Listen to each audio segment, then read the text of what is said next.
I don't know if I am live. On my end, it's a swirly thing swirling, so I don't know if y'all could hear me. Now I see it, and now it live. See, I've been live for 18 seconds and didn't know. I've been live for 18 seconds and did not know. What's up, everybody? What's going on? What's going on? When I hit that go live button, it just swirled and never let me know that I was live, so I didn't want to start talking right away. I didn't want to start talking right away, but now I'm here. Now you're here. We are here. We are in the building. Y'all already know the deal. Y'all know what to do. Hit the like button before we get this thing started. Before we hit the, I can't even talk. Let me take a sip. Let me take a sip. Hold on. All right, now I'm ready. Whether you're catching it live or you're catching it after it's uploaded. Whether you're catching it live or you're catching it after it's uploaded, make sure you hit that like button. Let's get this thing started. Going to be doing another video. Did want to move on for this. I got a number of things on the docket. It's Friday. We're going to bounce around from a number of different topics. Did want to move on from the Ebony K. Williams thing, but it's still out there. It's still floating around. It's still circling around. It's still trending a bit. So I'll give my extra thoughts on it. I'll give my response to her response to the backlash, where it was a lot of the normal same old kind of deflections. When somebody get into a little something, then all of a sudden, they got to try to deflect and dodge their way out of.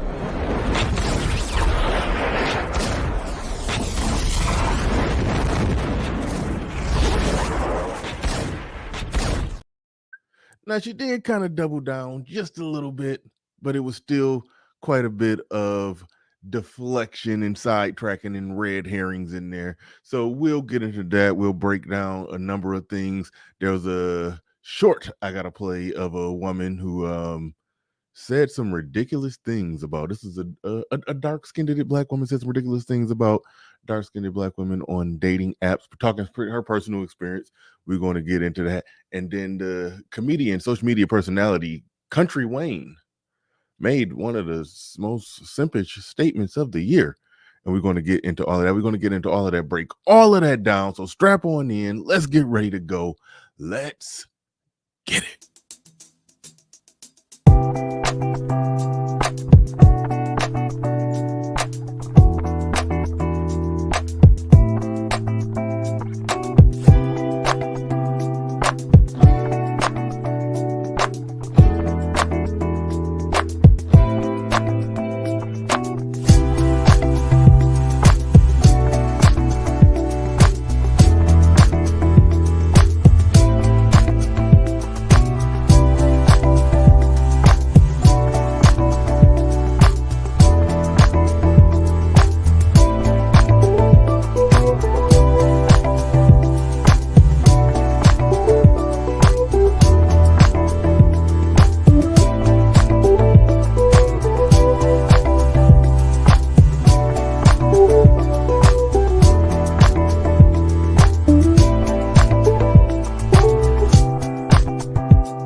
Peace, folks.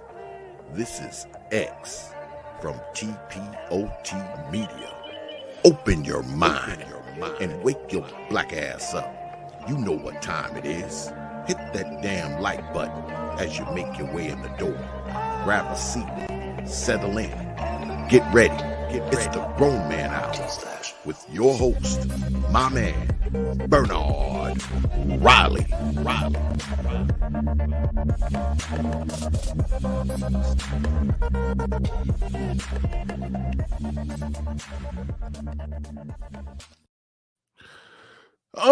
All right. We are back in the building. Happy Friday to everybody. Happy Friday. Thought about doing a Kevin Samuels centered show. For those that don't know, this is the day that he died. RIP to the late great Kevin Samuels. I was going to do a Kevin Samuels themed or centered show. I opted not to do it. But he will be mentioned at some point in the show. Perhaps the end of the show, I'll probably play the video that the tribute video that I made after he died. I'll probably do something like I'll do something to honor Kevin Samuels. I'll do something to honor Kevin Samuels on this show, but I didn't want to center a whole show around it. I opted not to do it. I thought about it, but I opted not to do it. But shout out to everybody in the building. Do appreciate each and every one of you. Do appreciate each and every one of you for coming on in, for being part of the show today, for being a part of the show today. Let me shout out those of you that make it in bright and early with the first comments. Shout out to Damn. There's good afternoon, brothers and sisters. Shout out to Demac the Trucker, says, what's good, everyone. See Gully in the building, says, peace, Bernard, Riley, and chat. And shout out to Captain Cisco in the building, says, greetings. Shout out to each and every one of you. Glad you all could be here. Got a number of things to get into, and where am I going to start with this thing? Gonna take y'all a little off course here. Let me cut my headsets on. Let me put my headsets on so I can get the clips in the chamber. Because I got to hear this one. It's both of them that are just must-hear information. Let's go. I'll probably play this one twice or so during the show, but I got to throw this one out here right now. This was going to be the main topic. It ain't really trending, ain't really out there. But I did want to talk about this. Let's just get into it. How many kids do you have? I got 10. You have 10 kids. Take care of all of them, Yeah, too. take care of all of them. Different baby mamas? Different baby mamas. How many baby mamas do you have? 5. 5 baby mamas. Mm-hmm. It's a village, and you got to set them women free. See, that's the game. Can't use money to enslave a woman to make it feel like, since I'm taking care of you, you mine. When you set them free, that's when the peace comes. I'm still gonna take care of you, but your body is free, and your peace of mind, you can take it to any man you want, because I can't be there and I chose not to be there. So you can't go get money like me. Everybody say a woman go get her own money, but it's hard to be a mama and go get that paper. Did this man just try to make essentially paying his baby mamas to be with another man? Did he just try to make it sound masculine? Did he legit just try to make that one sound masculine? Like that's what a real man would do. That's how a real man move out there, I'm gonna take care of you, but your body is free to go do what it want to do. I'm going. We gonna run that back. We gonna run that one back. We gotta run it back. He just tried. It's like it's something that simps do, where some of their simpish behavior, they don't want to just come out and sound simpish with it, but they try to put a masculine spin on it. How many kids do you have? I got 10. You have 10 kids. Take care of all of them, Yeah, too. take care of all. Different baby mamas? Different baby mamas. How many baby mamas do you have? 5. 5 baby mamas. Mm-hmm. And for those that don't know him, like he's a major social media person. You probably recognize his face. You've probably seen his videos. I'm sure he's making good money. I'm sure he's a social media millionaire, probably. Like he be out there. He been doing skits and all kind of stuff for a long time. He been doing skits and all that stuff for a long time. He out there. Different baby mamas? Different baby mamas. How many baby mamas do you have? 5. 5 baby mamas. Mm-hmm. It's a village, and you got to set them women free. See, that's the game. Can't use money to enslave a woman to make it feel like, since I'm taking care of you, you mine. When you set them free, that's when the peace comes. I'm still gonna take care of you, but your body is free, and your peace of mind, you can take it to any man you want, because you can't enslave the woman because you taking care of the woman. You can't enslave the woman because you're taking care of the woman. Her body is free to do what it wants to do. I'm still gonna take care of you. I'm doubling back. Make sure I heard that one. Free, that's when the peace comes. I'm still gonna take care of you. When you set them free, that's when the peace comes. You set them free, that's when the peace comes. So if you're taking care of them and paying all their bills, because this man got money, so he's paying 100% of their bills, but he's like, if I didn't set them free, then I'm gonna have to deal with their problem. So I'm gonna pay 100% of all y'all bills, but say y'all free to go have sex with other men. That's paying them to go and have sex with other men. That's pay. I'm going to pay you money, not I'm doing my duty, taking care of my kids. No, I'm taking care of you. I got a kid by you. I'm taking care of you, but you out thotting it up.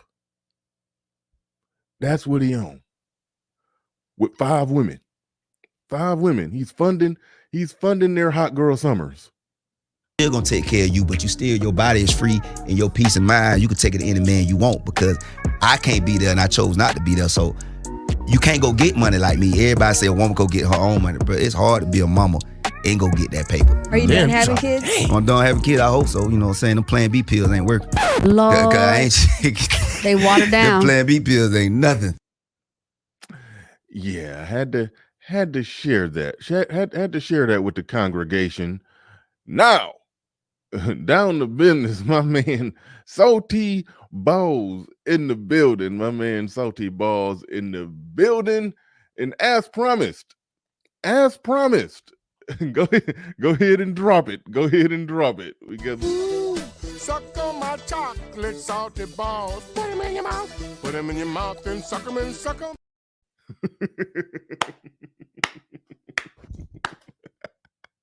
Had to get it. Had to get it. Hopefully YouTube don't strike me. But suck on my chocolate salty balls. Put them in your mouth. Put them in your mouth and suck them and suck them. Had to get it. Had to get $20.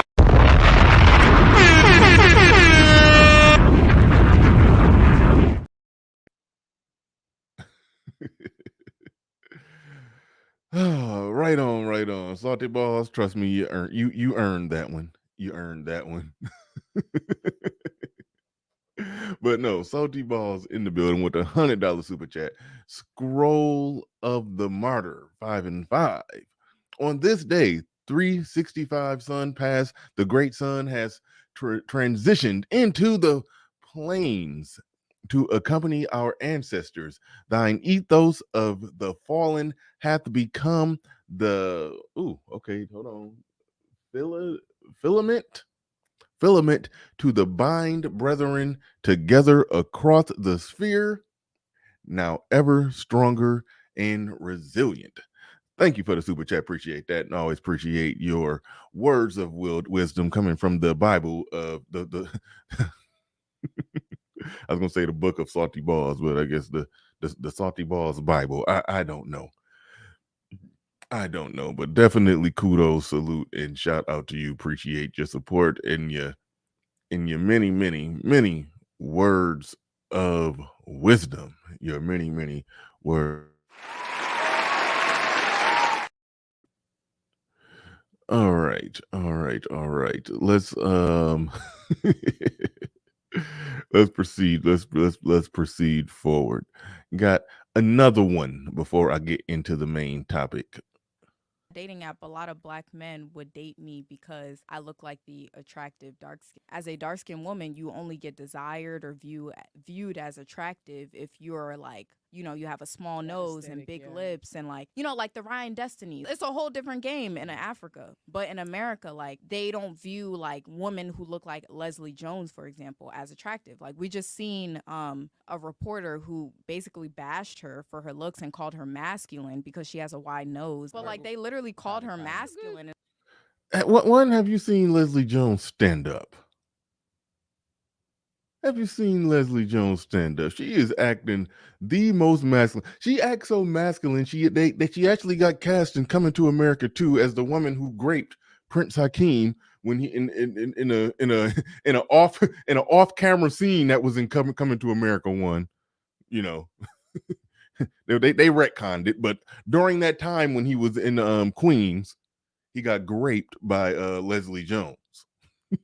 Like she acts that masculine to where we got to find somebody to basically grape Prince Hakeem, and Leslie Jones was the woman for the job. Like that's how. Let me get my stuff together. Hold on. That's how masculine she's. Like she's pretending. I dropped something. She's pretending like it's just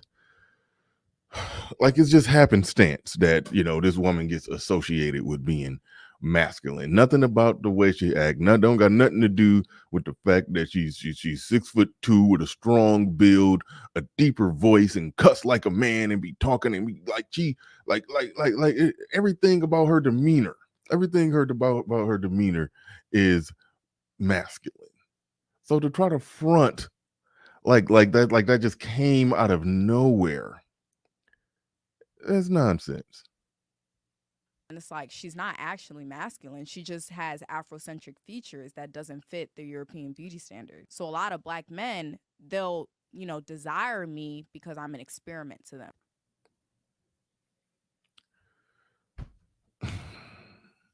She just said a lot of black men will desire her because she's like an experiment. Like she's some rare exotical.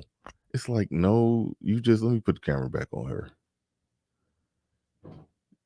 She's just a normal, I'm trying to get a good freeze frame.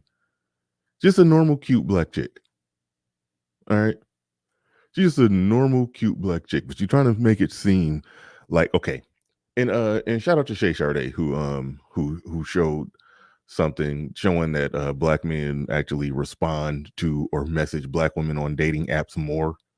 So this woman who's told that she's not supposed to be attractive to black men gets lots of messages from black men on dating apps. And now she's trying to retcon and try to retroactively try to put some explanation into it.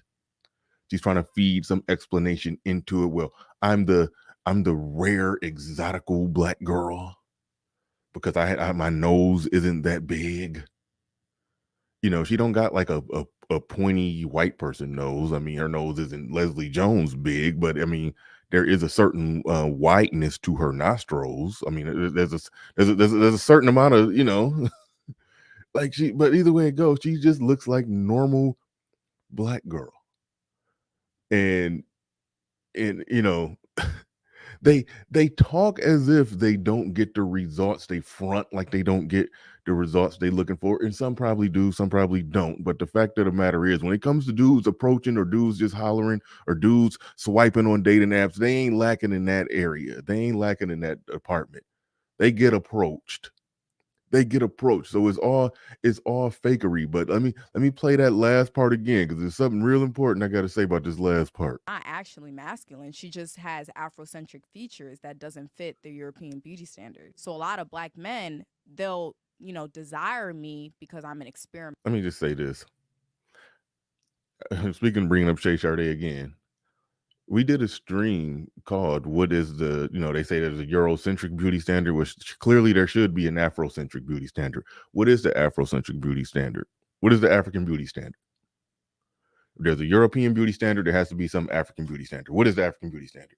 Well, she did some research or whatever, made a good video. Should have got more. Well, I wish it would have got more views, because she actually went through the history and broke it down and found out what the so-called supposed African beauty standard was. And even based off the African beauty standard, based off her research, a lot of black women in America ain't making that cut either.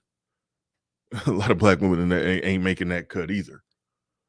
But there is an African beauty standard, and Leslie Jones don't make that cut. So like that part is just nonsense. That part is just utter and absolute nonsense. But here's the main part. To them. Hold up. She just has Afrocentric features that doesn't fit the European beauty standard. So a lot of black men, they'll, desire me because I'm an experiment to them. Yeah, when I was on. Okay.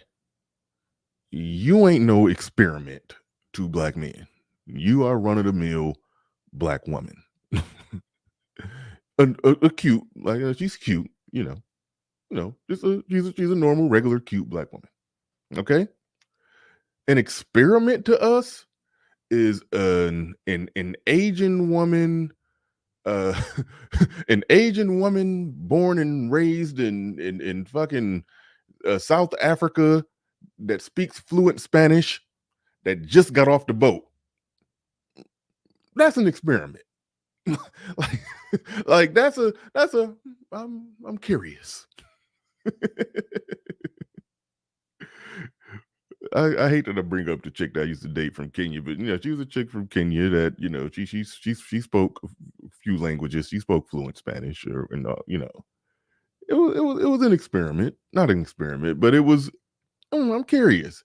It was a Chinese girl that I met at a job who spoke like some broken English. Like she could understand what you were saying, but she couldn't really understand you. She had been here a year and a half going to school, and it's like she understood you, but she understood English because she learned it in a book. But if people just start talking real fast and throwing in little slang, she get confused and do like a little fake, me speak no English, but like fake laugh so she won't feel left out of the conversation. And I noticed she was kind of like smiling at me a little bit. I didn't know if it was just a happy, friendly immigrant smile, or was it was she trying to get at me? So I kind of I kind of tried to see what was up. Kind of had something going on, but it didn't fall through. And that was an experiment. A Chinese girl who speak broken English, who just got over here. That's an experiment. What kind of pulled out of her, I don't even try not to mess up the algo, but what kind of pulled out the side of her neck argument is she trying to make here, saying that regular, normal, cute Black women are like an experiment to Black men? Like they're some rarity. Like what the hell? Like, what the hell do they be talking about? What the hell do they be talking about? It's like they sit there, they go on these shows, they sit on these couches, they get in front of a microphone, and they just recite words. They just recite words. Masculine. She just has Afrocentric features that doesn't fit the European beauty standard. So a lot of Black men, they'll, desire me because I'm an experiment to them. Makes absolutely, positively no sense at all. None. Zilch. Zero. 0 cents. 0 cents. None whatsoever. But all right. Where are we at here? Transitioning to the main topic. Today's sidebar starts with a note. Hold up.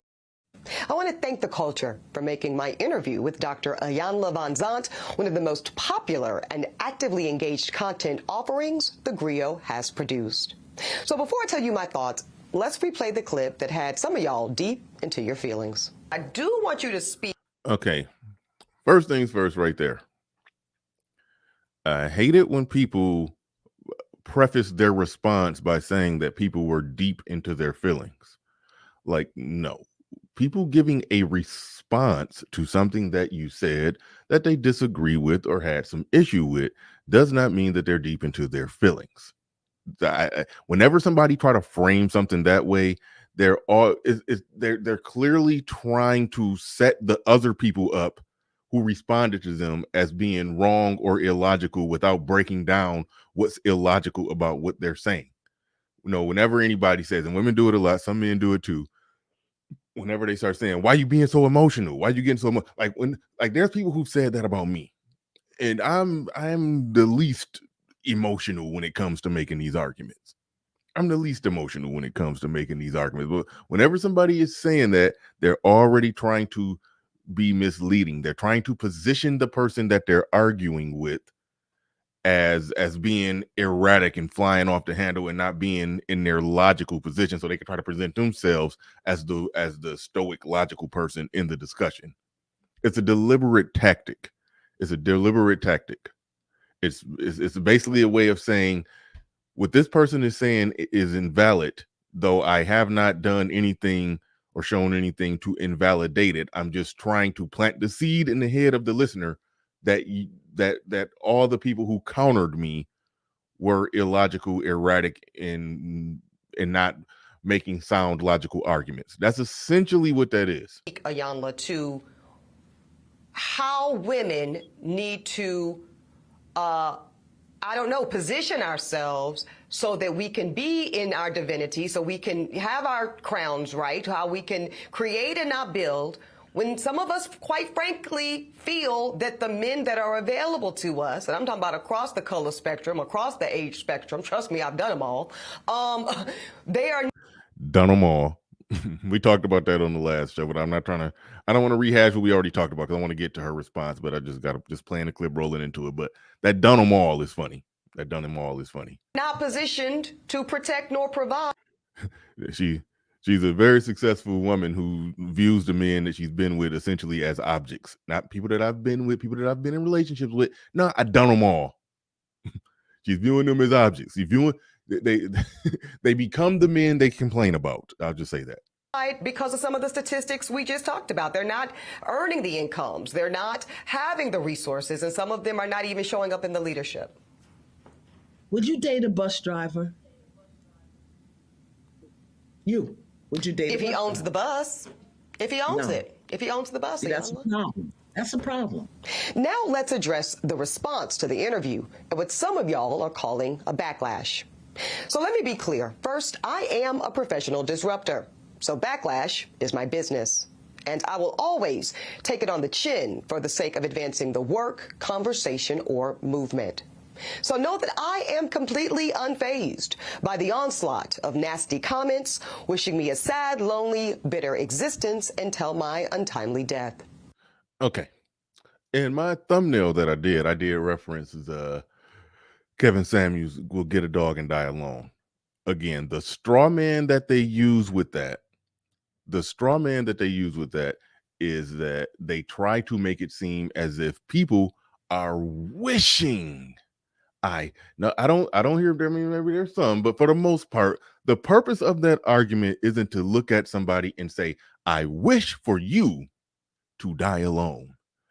The purpose of that argument was to say, giving your current too high dating standards based off your current positioning in the market, if you stay thinking and operating exactly like you are, the end result will be you dying alone, surrounded by cats or dogs or whatever your pet of choice, guinea pigs, hamsters, or iguanas, who knows.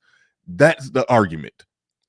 Again, try to frame everybody as being emotional and then try to frame people as wishing that she died alone. Nobody wished for that. I'm personally, indifferent to whether or not she dies alone, but yeah, you can look at you can if Leslie Jones says that the man that she's going to be with got to be a 6'5" handsome millionaire retired basketball player, then I can look at that and do the math and make the calculation that Leslie Jones probably going to die alone. Okay, that's just simple math. People are doing math equations.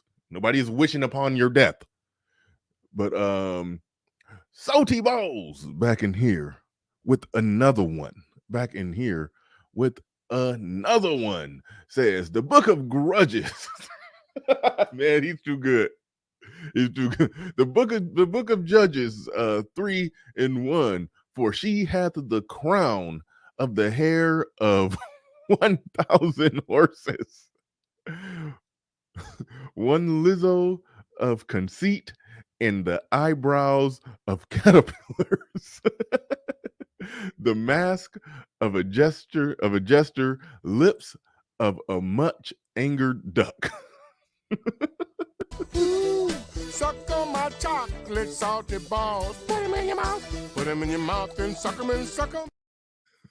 Shout out to Salty Balls who came with another one. It says the nasty onslaught of taking it on the chin. What chin? Never mind. I almost lost my bastard composure. Thank you for the suck on my chocolate salty balls. Put them in your mouth. Put them in your mouth and suck them and suck them.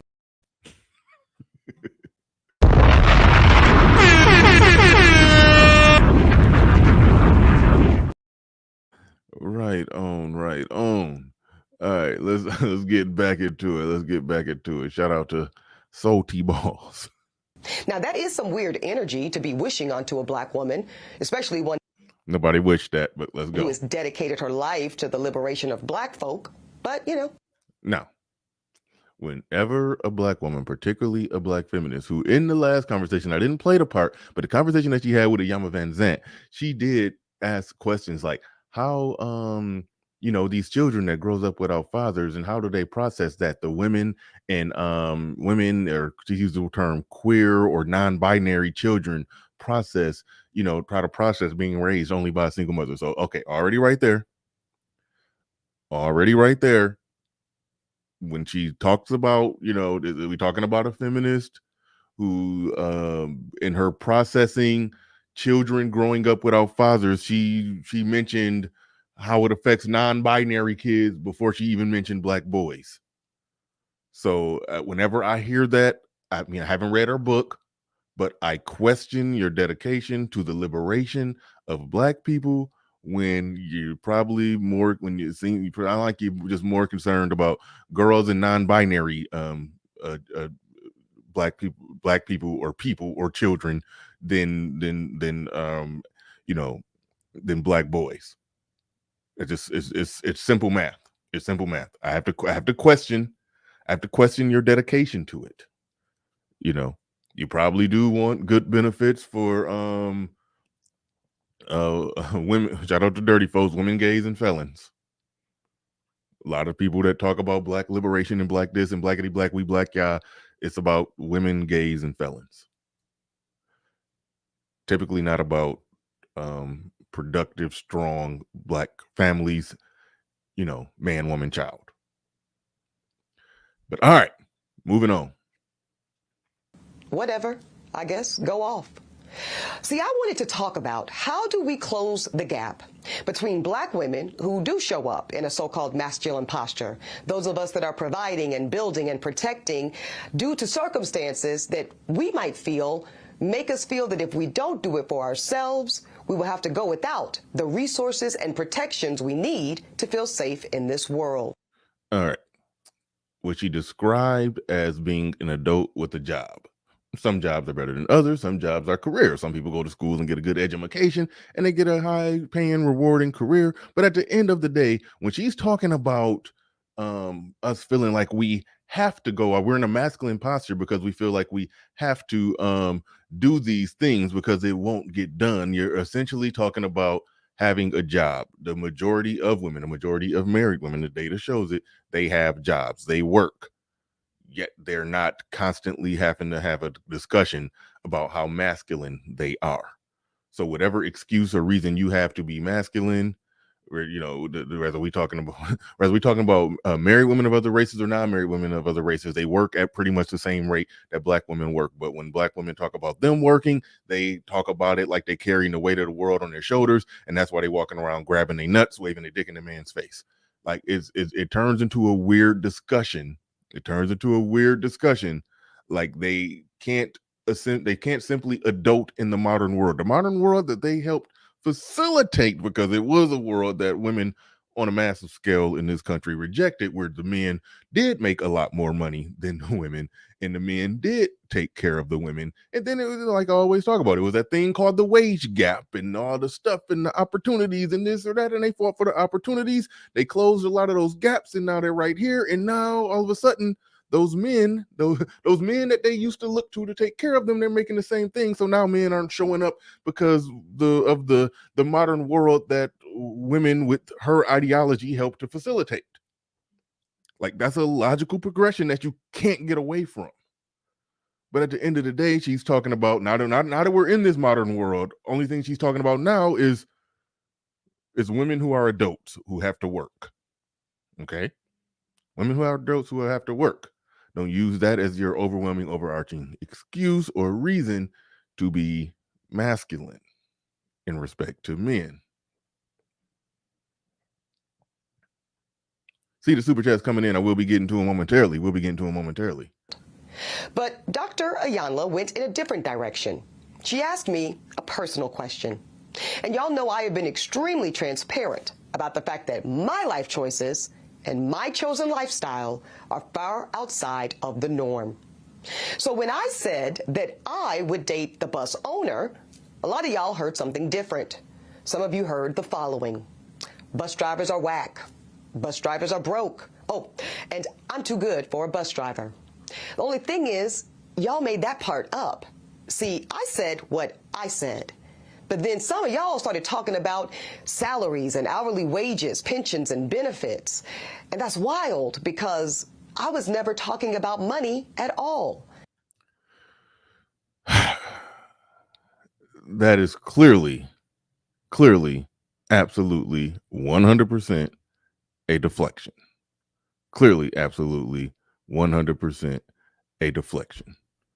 To try to make it seem like money or status wasn't on the table, to try to make it seem like she was not talking about money.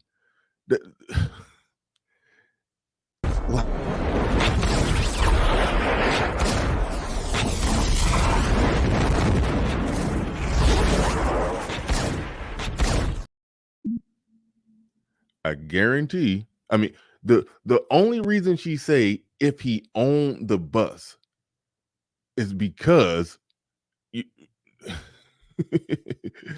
because if he owns the bus, that positions him to make more money. That positions him to be in that ownership position where more money could come in. To try to make it seem like it wasn't about the money. It's beyond even explanation. It's beyond even just normal explanation. Like I'm legit at a loss for words.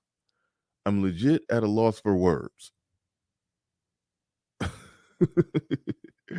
Don't get at a loss for words too much. Shout out to Shannon Rose. Shout out to everybody in the building. I do appreciate each and every one of you. I'm gonna get to some super chats real quick. But that's where the deflection comes in.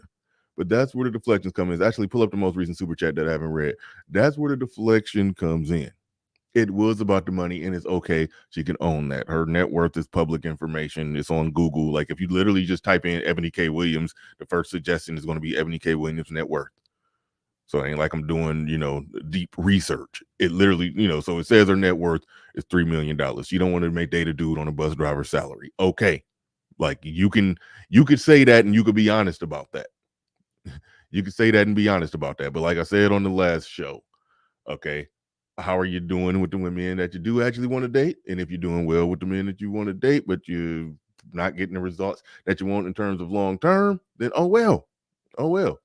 Okay.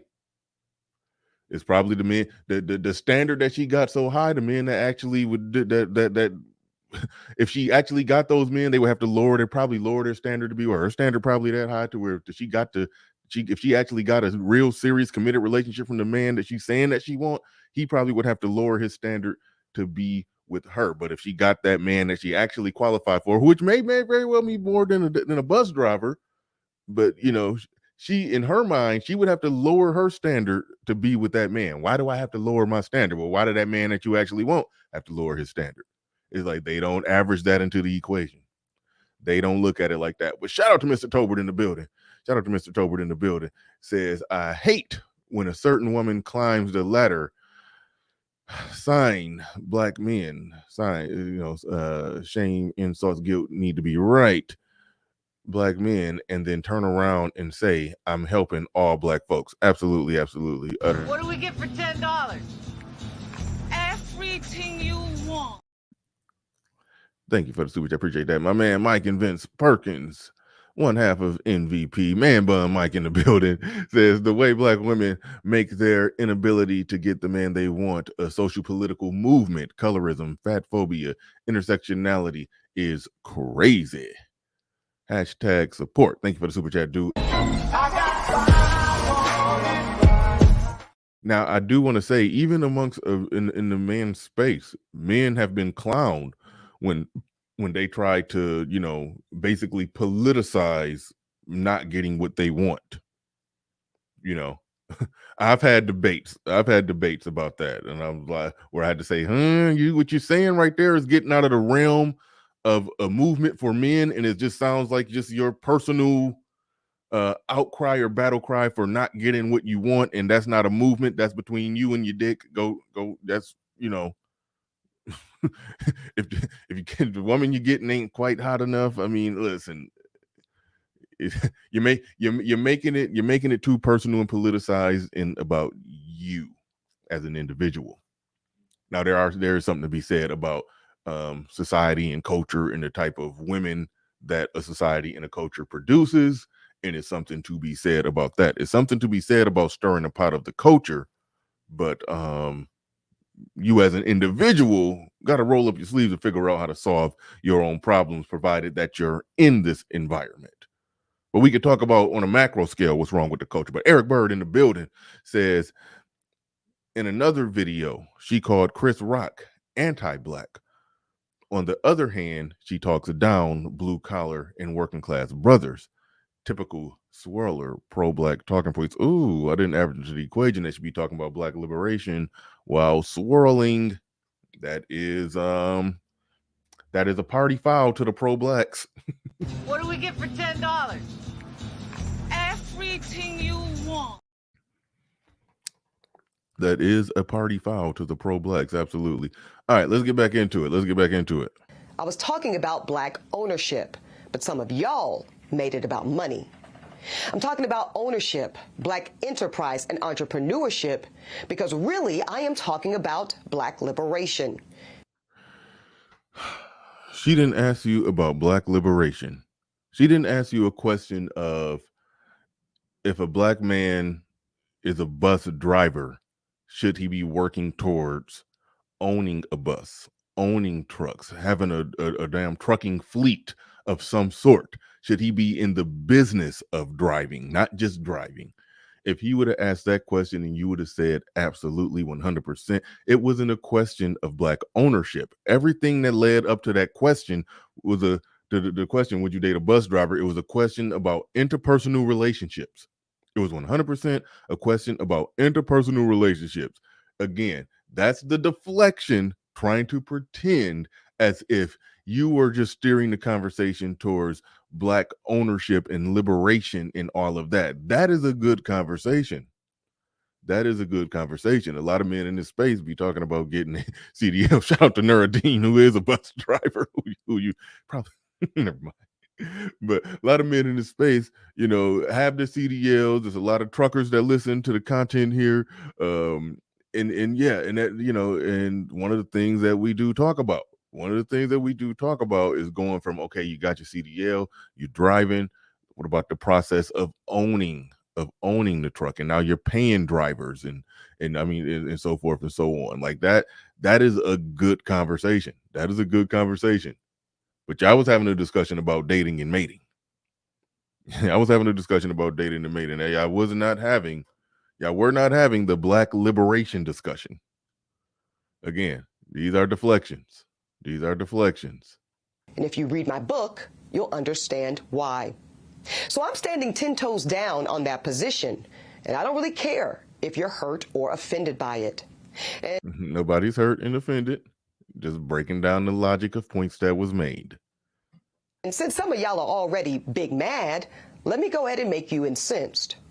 So out of the 50,000 plus comments posted on social, I only saw a handful that even considered the possibility of a bus owner being a more aspirational position and recognizing that I am actually speaking and pouring into the ascension of black men when I said what I said.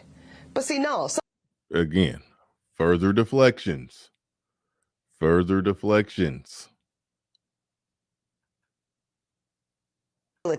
Of a bus owner being the 50,000 plus comments posted on social, I only saw a handful that even considered the possibility of a bus owner being a more aspirational position and recognizing that I am actually. Nobody asked the question. The question wasn't asked, should the bus driver have aspirations to be the bus owner? Everybody would unanimously say yes. He should have aspirations to be the bus owner. nobody, like, again, it's a flexion, it's a straw man argument, it's a deflection, it's a straw man argument, it's a red herring. That's what that is. Actually speaking and pouring into the ascension of black men when I said what I said. But see, no, some of y'all were too busy. Now she's speaking into pouring into the ascension of black men. Like, no. There is a, like, keep in mind, there is an argument to be made there. There's an argument to be made there. That wasn't the conversation they was having, but it is an argument to be made there. That, you know, if you look at a woman, like, I understand, like, they're coming from a perspective of, okay, I've done this in my life, I've accomplished this, I want a man who's doing something similar and on par. Now, Kevin Samuels beat that dead horse to the point to where even Iyanla Vanzant is making the same argument that Kevin Samuels is making. She didn't full-blown tell her that what you have accomplished does not make you more that much more valuable on the market to the type of men who have accomplished the same thing. They're looking for something else. You know, Iyanla didn't go all the way there, but like that's where the conversation is. That's where the conversation is, because there's men that have done that are doing the type of things that she's talking about. It's a matter of, do they want her? It's a matter of, do they want her, or do they want women like her? Not that they don't exist. It is a question of, do they want women like her? So she's arguing on one hand, on one side of her mouth, she's arguing out of, you know, I'm trying to elevate the bar of where the ascension of black men and where they should be. It's like, yeah, everybody get that, everybody understand that. That's not the conversation. That's not what was going on. Again, I understand it from the standpoint that her as an individual woman can have whatever crazy, wacky standard she wants. A regular bus driver who just make, you know, 50, 55, 60K. I don't know exactly what they make. If that ain't her lane, if she can do better than that, then that's all good. That's all good. But we can clearly tell by the energy that she's giving this conversation, wherever she's putting her standard at is clearly above what her actual lane is. So oddly enough, we're talking about a bus driver. She's a bus driver driving a lane. She don't know what lane she drive in. Because clearly there's something out there that's not there. But if she would have transitioned the argument, if she would have said, hey, this is my personal thing, this is what I personally look for, but ideally I don't think black men or any man or anybody should be content with just being a worker. They should work towards being an owner, and that's where black people need to strive from. That wasn't a question. It was about personal relationships. It was about personal relationships. Naming and shaming me personally and black women. Did she say? No, some of y'all were too busy naming and shaming me personally and black women in general as undesirable. Did she say what I thought she said?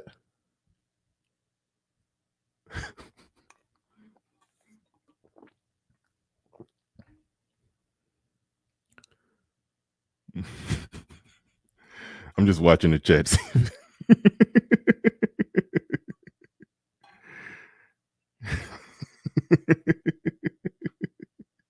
All right, we're moving on. That was an inside joke. If you know, you know.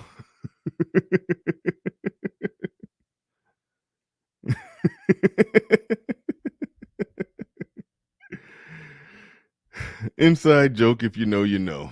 All right, I'm moving on.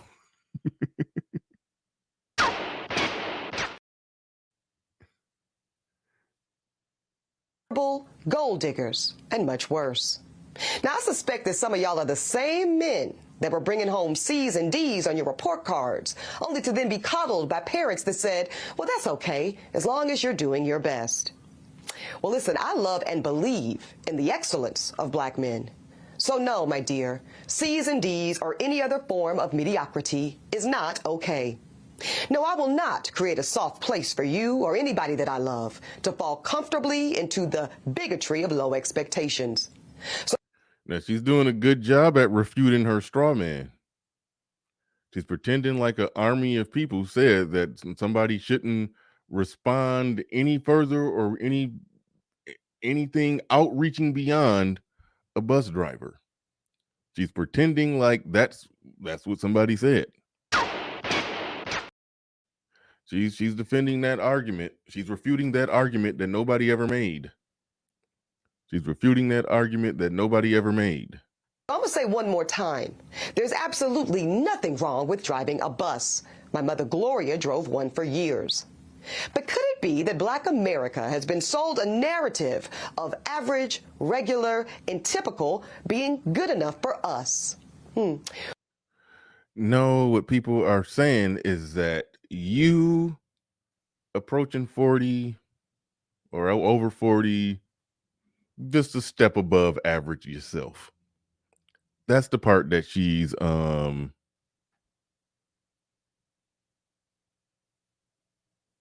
that's the part that she's missing. All right. That's the part that she's missing. That's like that's the emperor has no clothes moment that she's not seeing right now. That everybody is basically telling her that at 40, strip away your status and you're this and you're that and blah, blah, blah. You out on the market, you're just barely a step above, on the market of bus driving. Like if I see an average looking bus driver with her, I'll say, hey, that bus driver killing it. He doing good. Because she ain't a bad looking woman, but dating market wise, once you get past a certain age, yeah, you reach that territory where if you're just out there single on the market, you're just you're average chick. That's what she's not getting. She's not getting that people are like basically tapping her like, hey, excuse me. People are tapping her like, you do realize you like maybe 5 years away from being statistically average. Game Changer unearthed some stuff to show that, okay, she got Botox. Okay, I don't know that.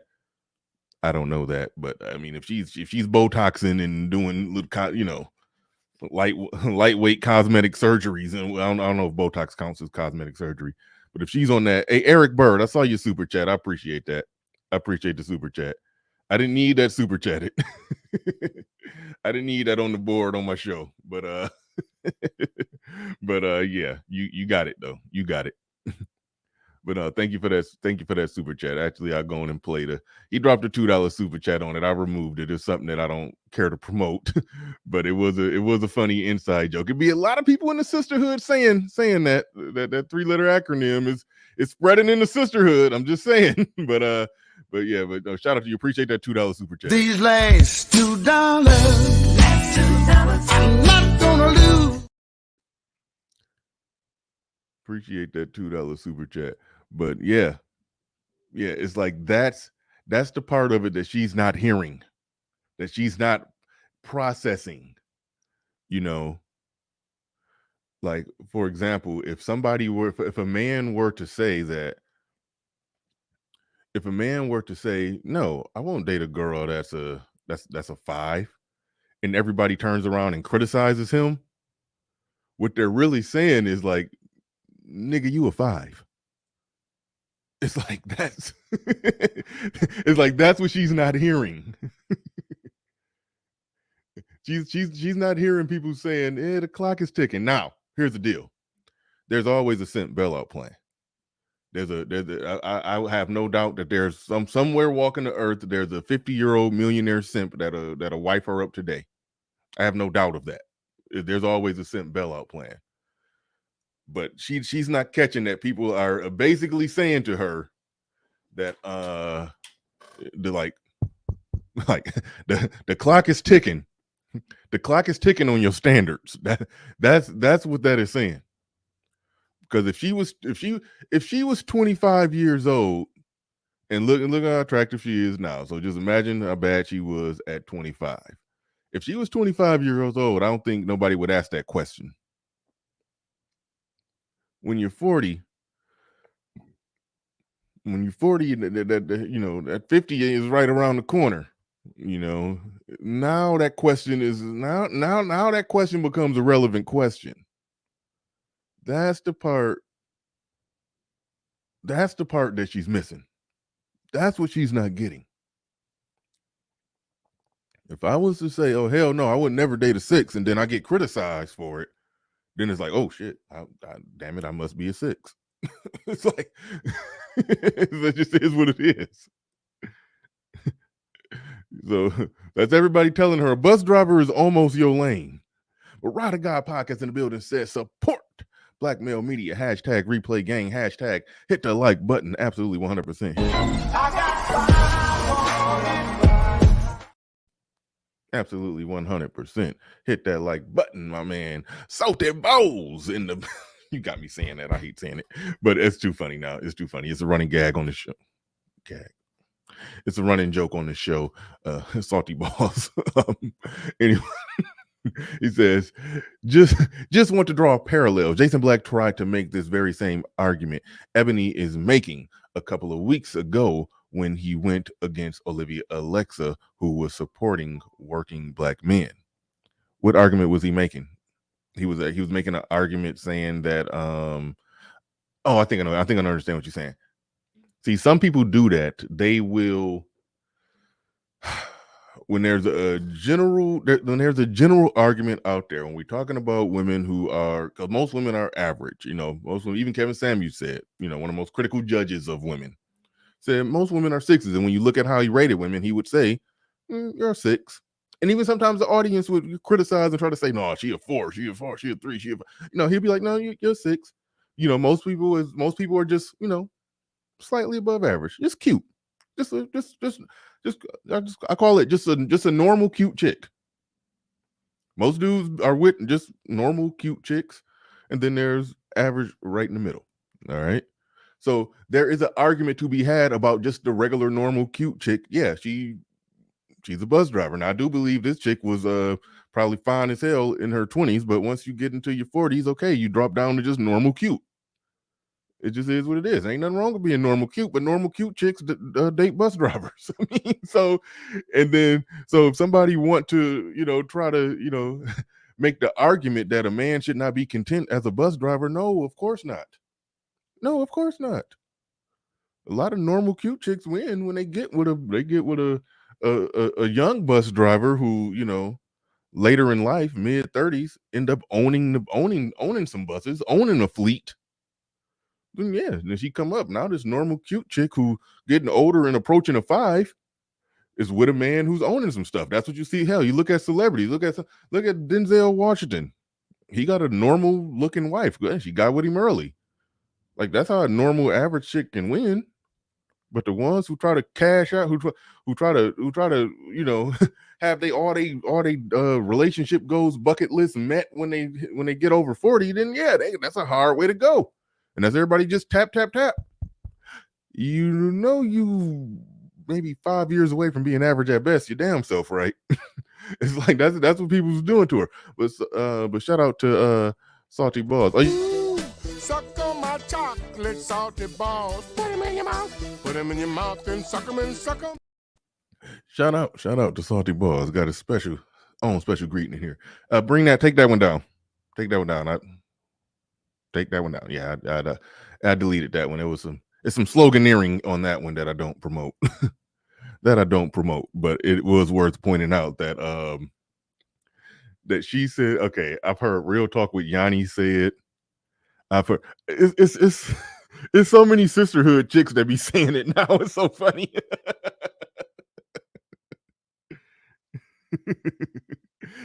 Okay, this chick didn't really say it. It just sounded like she did. But man, I be seeing it.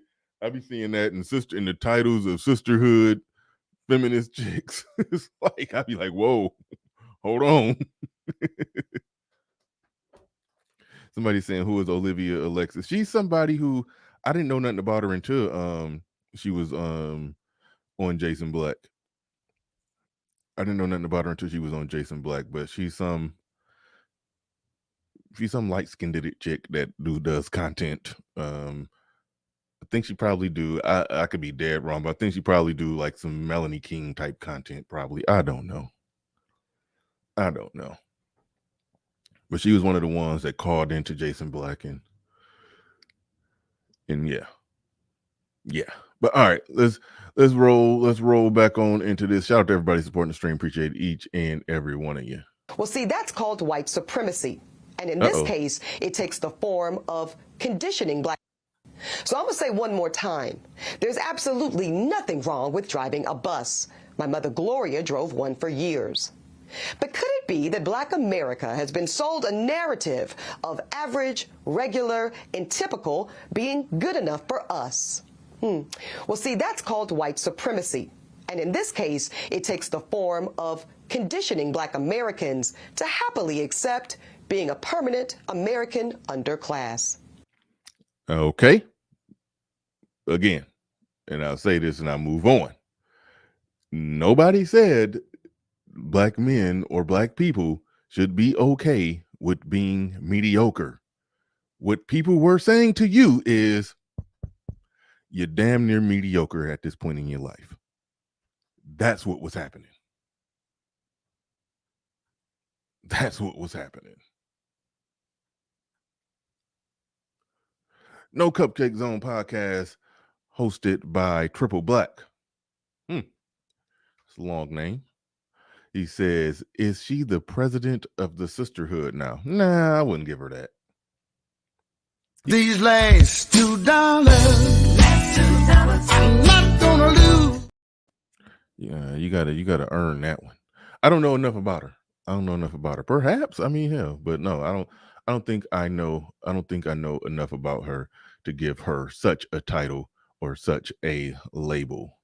But I'm about to put the link in the chat. Oh, it was one more. Hold on, it was one more. This was another one. Hold on, here we go. Shaming bus drivers. But I want to be clear. If you are driving a bus today, and that is the maximum of your skill set, I love and appreciate it for you. I have to, because it's an honest day's living. But I want to tell you the truth. And this is not about hurting feelings or talking down or being an elitist. I need you to know that in 10 years, you may or may not have a job. Because AI. Artificial intelligence. See, this is the part nobody wants to talk about, the lawyers y'all. might not have a job in 10 years. They might not. And that's why Hey. Took our jobs. Yeah, they're down. Took our jobs. Hey, she don't even realize, maybe she do.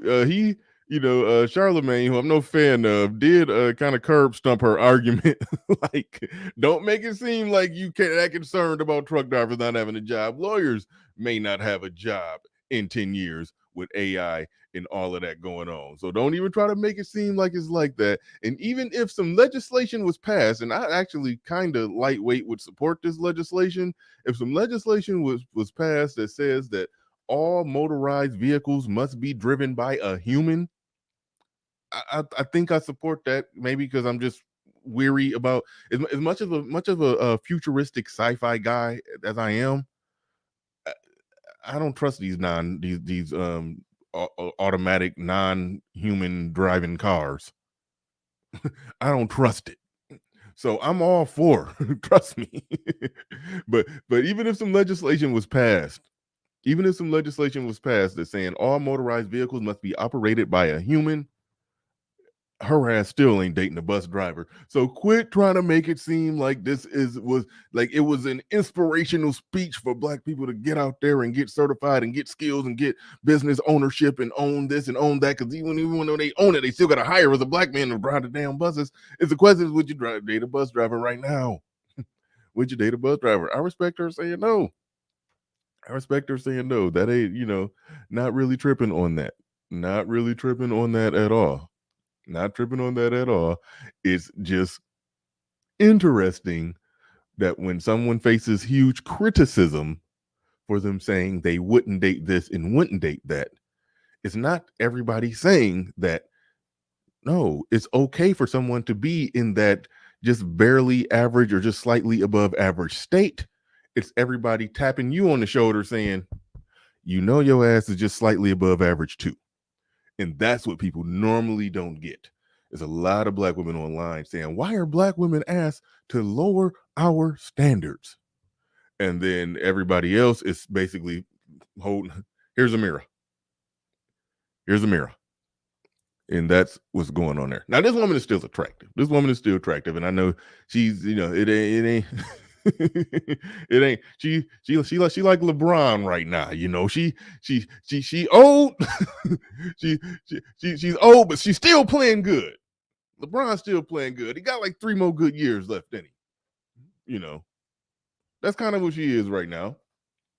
So hey, do your thing. But people are giving you a tap that unless you find, you know, the as what ARC called the what did he call the beta male with alpha traits, meaning that he's a beta in terms of his dealings with women, but he's alpha in terms of he's probably smart, got some good degree, and got the ability to earn a lot of money, or you know, good, you know, got a business that took off or something, or you know, something like that, to where he got a lot of money, but he's still beta when it comes to dealing with women. So probably another 5 years when she's ready to sit down and get married, it's probably some man out there who probably don't even got kids, who will marry a woman who can't even have kids, even though he want kids. But there's about to be some, you know, regular 45-year-old pussy, and I can't pass it up. I can't pass it up.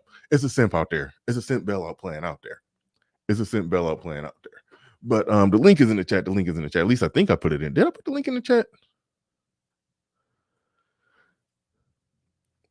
The link is in the chat for anybody who wants to come up and have a piece of this conversation. And there are other layers to this show that I do got to get into. Let me pull this one down. Let me read this super chat, and then let me pull up this other video. Eric Bird, he says, average at best 2.0. Does she knows there are Caucasian bus drivers, cleaners, and cashiers? Yes, she's dated. I think. I mean, I don't be going too deep into their into people's personal life, but from what I hear, I think she was engaged to a white dude, or she's dates. I mean, as she said, I've done them all. She said, I've done them all. So yeah, there's that. So she.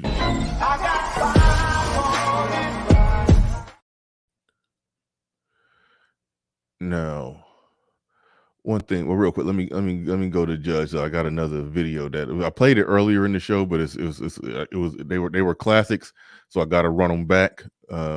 But we got Judge Zilla in the building. What is going on? What is going on? What do you got on this? What do you got on this? Hey, Bernard. Thank you for having me up, man. Great show so far, man. Appreciate it.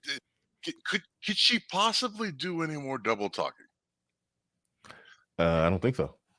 There is nothing wrong with driving a bus. My mother did it. Now, let me tell you everything wrong with driving a bus. Mm-hmm. Like, yeah. So, and then if you were to, I'm assuming here, I'm stretching this out here, and I'm assuming that if you asked her what she thinks about her mother, and her, because this is literally what she thinks about, you know, bus drivers, right? Does your mother fit that? No, my mother was on a greater plan, and she was raising me to be the great woman queen that I am, and like it doesn't make any sense. But here's the thing, it's not meant to make any sense. Right. Her entire character is contrived. Mm-hmm. This is a woman with a law degree. You can see who's forcing herself to mimic what she thinks she needs to be in front of that screen, right? Listen to the slang that she uses from 12 years ago. When she's I missed that. What happened? She says something about something being whack, and her extra sisterisms that she and on top of all the countryisms that she's trying to put in her vernacular to express to everybody. It's completely contrived. Like, this is just a character for her to make money, but she's also doing this for the wealth and the betterment of the Black community, while also dating out, while also raging against the machine, while also encouraging you to participate within the machine, while also reaping all the monetary benefits. Yeah. from doing absolutely next to nothing as far as a product or service. Wow. Well said. Well said. I mean, if you've seen something like if I'm looking at this from a wrong lens, somebody tell me. No, you're not. See, I didn't even come into it thinking on the, that's a whole angle to take with this. The because when she went to Black liberation angle, I didn't care that she did some swirling or dating out or whatever. That was no big deal to me. But I didn't average that into the whole Black liberation deflection. And I'm like, yeah, people get on their Black liberation talk, and then they start talking with then they dating out like black men get clowned for that. Black men get clowned for that. So that is a whole ordeal. That is a whole ordeal. There's a lot of different angles with that. But one thing I want to switch because I want to put you on the spot with this. I want to put you because I want to get somebody's raw reaction. This is a video that I played earlier in the show when it was when the audience was just following. It was like 60 people in here when I played this. I want to get your raw reaction to this. I want to get the audience's raw reaction to this too. I'm about to play it. It's not even related. Not even related, but let's hear it out. This is a comedian, Country Wayne. Comedian Country Wayne, popular on social media, got a big following, successful dude. All right, let's go. How many kids do you have? I got 10. You have 10 kids. Take care of all of them, Yeah, too. take care of them. Different baby mamas? Different baby mamas. How many baby mamas do you have? 5. 5 baby mamas. Mm-hmm. It's a village, and you got to set them women free. See, that's the game. Can't use money to enslave a woman and make it feel like since I'm taking care of you, you mine. When you set them free, that's when the peace comes. I'm still gonna take care of you, but your body is free and your peace of mind, you can take it to any man you want because I can't be there and I chose not to be there. So you can't go get money like me. Everybody say a woman go get her own money, but it's hard to be a mama and go get that paper. Are you done? All right. Your thoughts? I like putting people on the spot with these ones. So essentially, he's subsidizing her ticket. All 5 of those women's ticket on the cock carousel. That's what I'm okay. I know I wasn't tripping. I'm like, he's basically paying those women to go sleep with other men. he's funding 5 hot girl summers for his baby mamas. Man, if nothing else, the South gonna hold it down for the simps, man. Like there's no simping like Southern simping. God damn. He made it sound so masculine though. I'm gonna take care of you, and I'm going. It's like it was almost like a chest beating. Like that's what a real man do. Type this of what energy men do. This what men do. Men pay to make sure that they baby mamas are in a good enough position that she can go out and get any dick that she want. It's like, yeah. Look, matter of fact, if she tell me about who she trying to meet and I think he's good enough, I might get her a couple of outfits.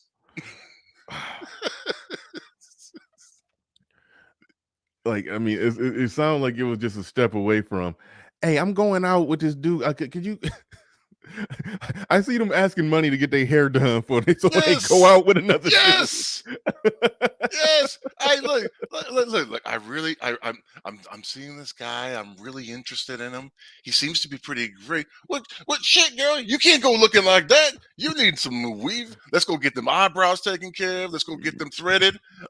Let's go ahead and get your nails done. Hey, let's go on over here. No, you can't get the clearance. No. If it's a good dude, you can't get the clothes that are on clearance. We got to get the new stuff. And matter of fact, here's $300. Take him out to dinner. Man, yeah, it was that bad. It was that bad. I saw Bring me back 2 lobster rolls. Yeah. You want some? Yeah, you like get some extra. Them Red Lobster biscuits be good. Get some extra biscuits in the take home bag. Just bring me some of them biscuits. That's all. That's all I need. Like I'm not gonna knock him, right? He did his thing with 10 in the respect of he's got 10 kids. He's taking care of his 10 kids. No problem. Nothing wrong there at all. You do what you got to do, whether court ordered or otherwise, right? Those are your children. That's your responsibility, your obligation. To add on the extras Like, okay, yes, you're not together. Yes, you don't. You no longer are no longer have the obligatory shackles or handcuffs on the pussy. You don't have that anymore. Gotcha. But to then pump your chest out, yeah, no, that's why all that. That's why all my baby's mamas, they have their own houses, and they have, not only do they have the own houses, but in their basement they all have stripper poles, and they have their and Yeah. I set up a separate room for all of them to have their own OnlyFans. And Yeah, it's like he crossed the line from saying that, okay, I'm gonna make sure my kids got what they need. Like if he was just talking about the kids, and it is some gray area where, if your kids don't live with you, he out on the road, he doing his thing, he making. I don't know if he is a touring comedian or if it's all social media. I don't know for sure, but I understand there's a blurred line somewhere where you making sure your kids got what they need, and the baby mama bit them fitting off of it. But if he Yes. would have just said, "Hey, I got 10 kids by 5 different women. I make sure that my kids are straight. I take care of my kids. Hey, I'm not dealing with the women like that. They do their own thing. I make sure my children are solid." He wasn't talking like that. He was talking like it's about taking care of these women. yes, And I know Angry Man said something and I didn't even get it because it's something I never thought about. But I saw one of his shorts where he said, boomer men, and it's not just dude is a boomer, but it's probably the same concept. He said boomer men didn't care nothing about their kids. They cared about that woman. They were all about taking care of that woman. The kids' benefit was just incidental. It's like, hey, it's I gotta do right by this woman. that's an argument to be made. Yeah, they working to an early death 12 hours a day to make sure that she driving a nice car she want to drive. And it's like, but and the kids just so happen to get trickled down taken care of. Right, because she I- wants them to look good in pictures, because she wants them, like to the effect of because look, I don't know. Sometimes it's said, I saw a lot of boomer men at the time, and some people that carry over that mentality that treat their baby, not their baby mothers, but the woman that they're with now, who has children by other men, and they have this little family going on, and he doesn't have any children with it, like treat that family and those kids better than his own kids that he has with a baby mama. And again, I don't think that's right, but I've seen that, so that's where that argument can be made.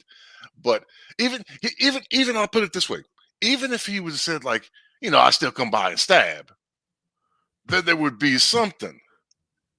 But yeah. just to no, I'm proud to be. I'm proud. Look, if it wasn't me doing it, it would be your tax dollars doing it. It's like I'm taking the burden off the society. All right, I got what are we gonna do here? I got another one. I'm about to hit you on the spot with, completely unrelated. Before we get too far afield, okay. I do have a little bit of pushback for you. Okay, go. Bell curve. Mm-hmm. So you were kind of there, but you were kind of off. In my Talk opinion, to me. my estimation, right? The vast majority of so you're saying for attractiveness, right? Most are 6. Well, that's that's numerically and mathematically wrong, right? Okay. Bell curve, 4s, 5s, and 6s. That's the vast majority. Fair enough. That's for the vast majority of what's out there. We'll say to the tune of 65, 70%, right? Mm-hmm. Now, and again, in the same thing, just like she jumps from the Ebony lady jumps from driving a bus driver is a black man specifically being a bus driver is white supremacy. No, it's is mediocrity. No, it's not, because the world functions because these people work and do their jobs, and we already know the numbers on this, right? Less than 8% of the population is going to be a millionaire. Oh no, I mean less than much less. Yeah, much less when you're talking a millionaire. Yeah. Yeah, less than 15% of the population is going to be earning $100K a year. Agreed. Yeah. Like the world is out there, and somebody made the comment that said, to something effective, so middle class or average is underclass now? That doesn't make sense. That doesn't logically jive, right? Like, Oh, okay. I see what you're saying. that doesn't logically jive. Like so if you do average or you do middle income, you're somehow in poverty? That Yeah, doesn't make well, any no, sense. I get it. I guess I looked at it more from the perspective that she's saying if black people on bulk or at a much higher percentage than everybody else was just working class, then that probably would mathematically make us a statistical underclass if there's not enough ownership. That's why Yes. I was reaching across the aisle saying there is an argument to be made about ownership, but that wasn't the discussion. Yeah, That but wasn't the discussion. there's also the argument against too many chiefs and not enough Indians.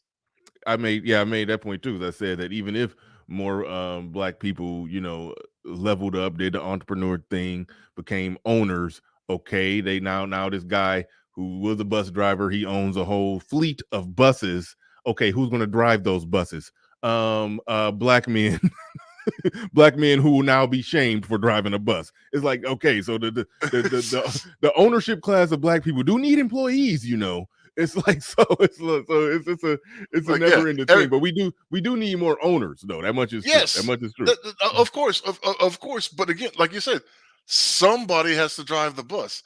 Somebody has to pound the hammer, the nail in the wood to frame the house. Somebody has to turn the wrench. So what like the argument, the logical conclusion from her argument is every black man needs to be an owner of something and then hire other races so they can be superior instead of like Yeah, I've heard that argument. And that goes back to 2020, 2021, my show. And I don't even hear people making those arguments like they used to, where there was, when we're talking about, black women being out of pocket or uncooperative or unsubmissive or this or that or blah, blah, blah, was because y'all don't own such and such or blah, blah, blah, or this or that. And I said, and I've debunked that argument, like, put it like this. Even if black people own 13% of the wealth in this country, because 13% of the population, right, the way it always breaks down is never an even distribution of it. It's always going to be stratified. Exactly. Even with white people in this country, the top 1% own 50% of the wealth in this country. I think the top 10% owns 90% of the wealth in this country. So if we own 13% of the wealth in this country, it would basically be a top 1% that owns 50% of that 13%. So technically the chick, long story short, to skip to the end, the chick who qualifies for a bus driver right now, even if black people owned 13% of the wealth in this country, the way capitalism works out, yes, she would still be with that bus driver. Yeah, his boss might be black. The person who owns that company might be black. And so maybe if we do work a little nepotism, he may make, instead of 50K, he may make 58K. That's about it. That's about it. To even emphasize further with the chick that you had on the first part of the show, the darker skin chick, right? Right. Who was talking about Leslie Jones, right? Yeah. If Leslie Jones was found that attractive by African, why is she assuming that there are no African millionaires and billionaires that couldn't flew Leslie Jones out if they wanted her? Like these guys don't go after the women that they want and bring them to their region. If that was like these women just talk. They don't think about it. They don't make any logical progressions with their thought. It's just, I talk, I feel, and this makes me happy to say this. Yeah. Hey, Bernard. Hey, Judge. Hey, what's up? Hey. I am Jews. Real quick. I'm going to go to, I'm not going to go to I am Jews, but Jackie loves Jack in the building. These last $2, I'm not going to lose. Says, Courtney Wayne is a walking lick. Yeah, he's basically broadcasting. You get a baby by me. I'm gonna make sure you set and taken care of, and you can just go right back out to Thotton. Okay. But anyway, but I am Jules in the building. What's going on? What you got? Hey man, long time subscriber. There's an interesting thing about the Ayanna and Ebony Williams thing. Is that one, she's doing this because it's the best attention she's got in her career, right? She's top 10% woman by Is that actually income. true? That's the best attention she got in her career? I thought she In the past 5 years? Yeah.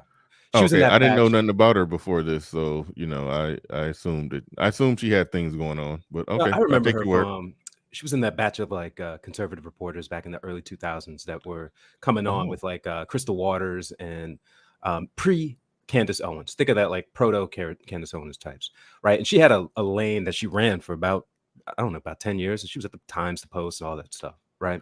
Yeah, but it sounds like she talks some more feminist. You said she was like a conservative reporter? Yeah. Yeah. Yeah, it sounds like she talks some more feminist lefter leaning stuff now, They're- but okay. They're I mean, all if she's on the Content griot, strategy. They're Content all strategy. They're all in Okay. that lane in a certain degree, right? Yeah. And here's another. Phyllis you don't know- Schlafly, remember, Phyllis Schlafly was a conservative. Yeah. And here's Yeah. another thing is Ayanna, right, while she was also famous and had that famous leaning earlier and then started to shy away from it, especially after her show, The Fix My Life. One of the things is she got blackballed after that show went off the air. And I know this because I was on a hiring committee for the speakers bureaus. And she normally got a lot of fees because she was like an on-air talent, right? So if you go and speak and you already have a show, you'll get like a 20%, 50% markup. But after she got kicked, she ended that show, her price was cut in half. And when I tried to get her on, because I saw she was doing some good stuff, the women who were on that committee were adamantly against it. They did not want to have her anywhere on this. So there's like a kind of a meta fight between someone who represents like Ayanna, who hasn't really reformed that much. She kind of saw the bullshit. And then someone like Ebony, who's steeped in it and launched this kind of, bomb out there that this is what I want. And this is what I'm going to get. And, bus drivers be damned, this is where I stand. So she's going to take a dump on everybody. So they're at opposite ends. And yeah, but I would say with that, I would say that, like, again, to me, this Ebony girl, she's doing nothing more than Stephen Colbert did with his character on the Colbert Report. Like, this is 100. Like, this isn't like a personal integrity like situation here that she's displaying. Like I believe that Tucker Carlson is that staunch conservative. Mm-hmm. Yeah. I don't believe that Ebony is who, again, because she's entirely trying to placate and putting too many affects that just don't sit or fit right to try to appease or pander to the audience that she's trying to cultivate and cater. And, yeah, but she and also has to worry about her. ultimately skim off of. She has to worry about her Q score to make sure that she can brand herself and get, paid what you want. What is a Q score? It's basically celebrity rating, like a meta rating of everything. So think about if you're on a TV show that's in the top 10 and you've been in movies in the top 10, your Q score is going to be extraordinarily high versus if you're just a reality star, it'll be mid. So it's basically like the recognition that you'll get when you're out in public. And it also lends to what you're branding and the dollars you can earn. Yeah, I would say how much money you could ask for. Yeah, but no, someone like Samuel Jackson has a point. high Q score. Someone like Daniel Kaluuya, his is rising, but it's not nearly as high. Yeah, because I know she said that she was RM is telling me in the back that she failed on Real Housewives of NYC. So she was on the Real Housewives show, and she said she was on some reality show where they were surviving out in the wilderness, and she said she survived 12 days somehow, and then she tapped out and left or whatever. But she's non-charismatic, and that was a mismatch. Yeah, she was a so she was like a reality TV show star turned conservative commentator turned now liberal commentator, because she was talking about non-binary, all kind of weird stuff. She was out there. So, and she's on the griot. I mean, that's Mark Lamont Hill's spot. Not that he owns it, but if he's on there. So are you what kind of program that is? Go ahead. But are you familiar with a dude named Glenn Beck? Of course. Do you know who he is now? Like, he in the 90s, in my city, he had a radio show, right? Mm-hmm. Not this guy. This is just the guy he is to get the money in, right? Every 10 years, that dude changes, and that's Seriously. yeah, absolutely, absolutely, and that's what I'm saying is that's what I'm trying to stress out to people, like this is not who she is. This is not what this is just what she thinks will get her fame and money. Well, Yeah, so and she's going about it in a misguided way because she's basically her whole career avoided black stuff until now, where she's only in it because she's went to a good undergrad, good law school. Yes. I think she was a beauty queen, but she's always been in stuff that's not black. And the Real Housewives thing, the New York one is a bunch of like white socialite women, right? She's like a mismatch. She should have been in the Atlanta one, but she doesn't fit there. So she's kind of in the wilderness.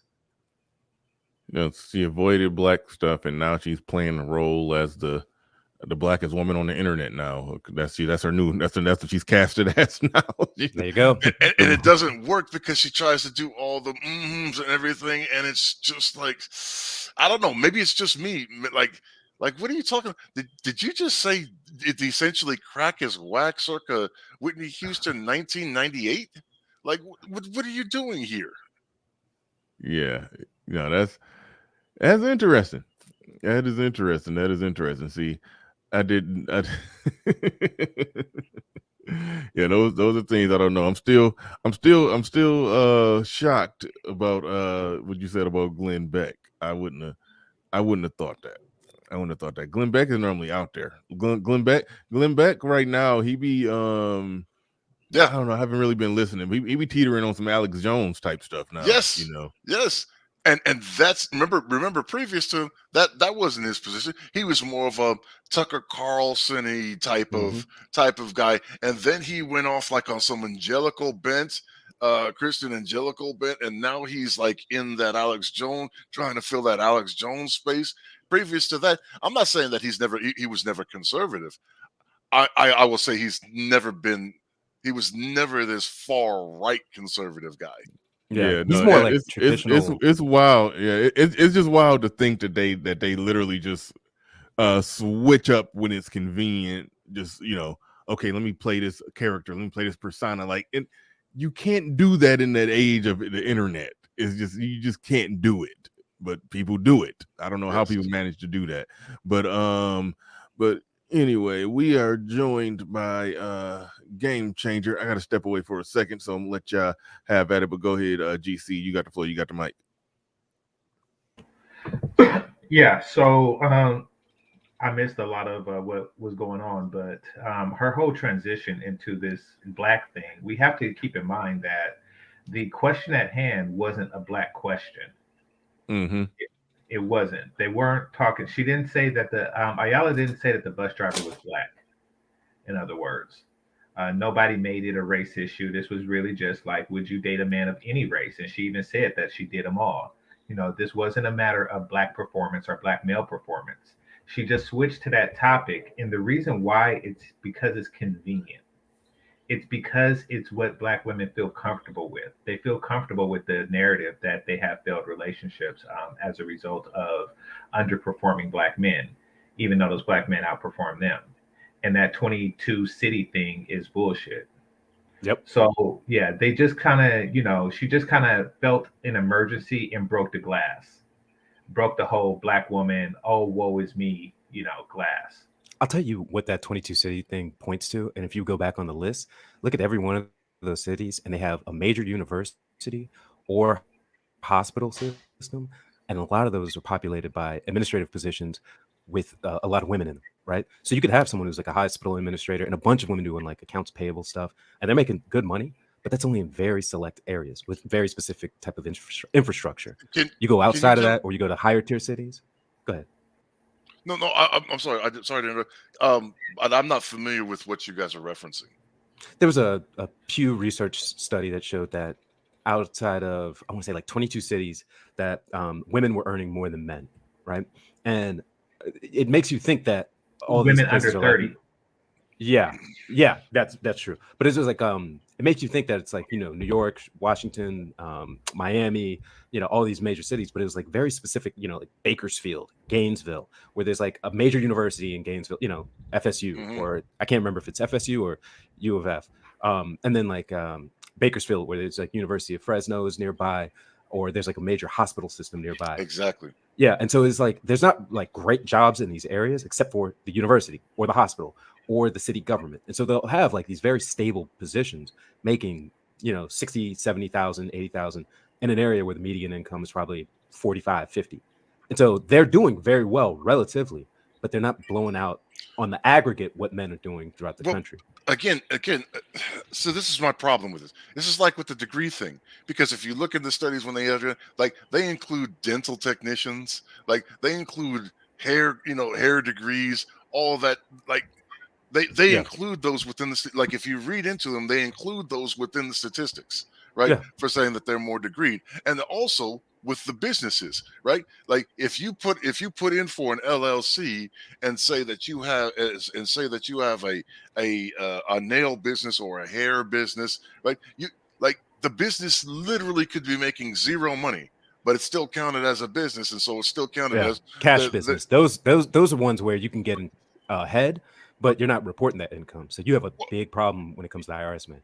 I mean, or you just filed the paperwork and you're making no money with it.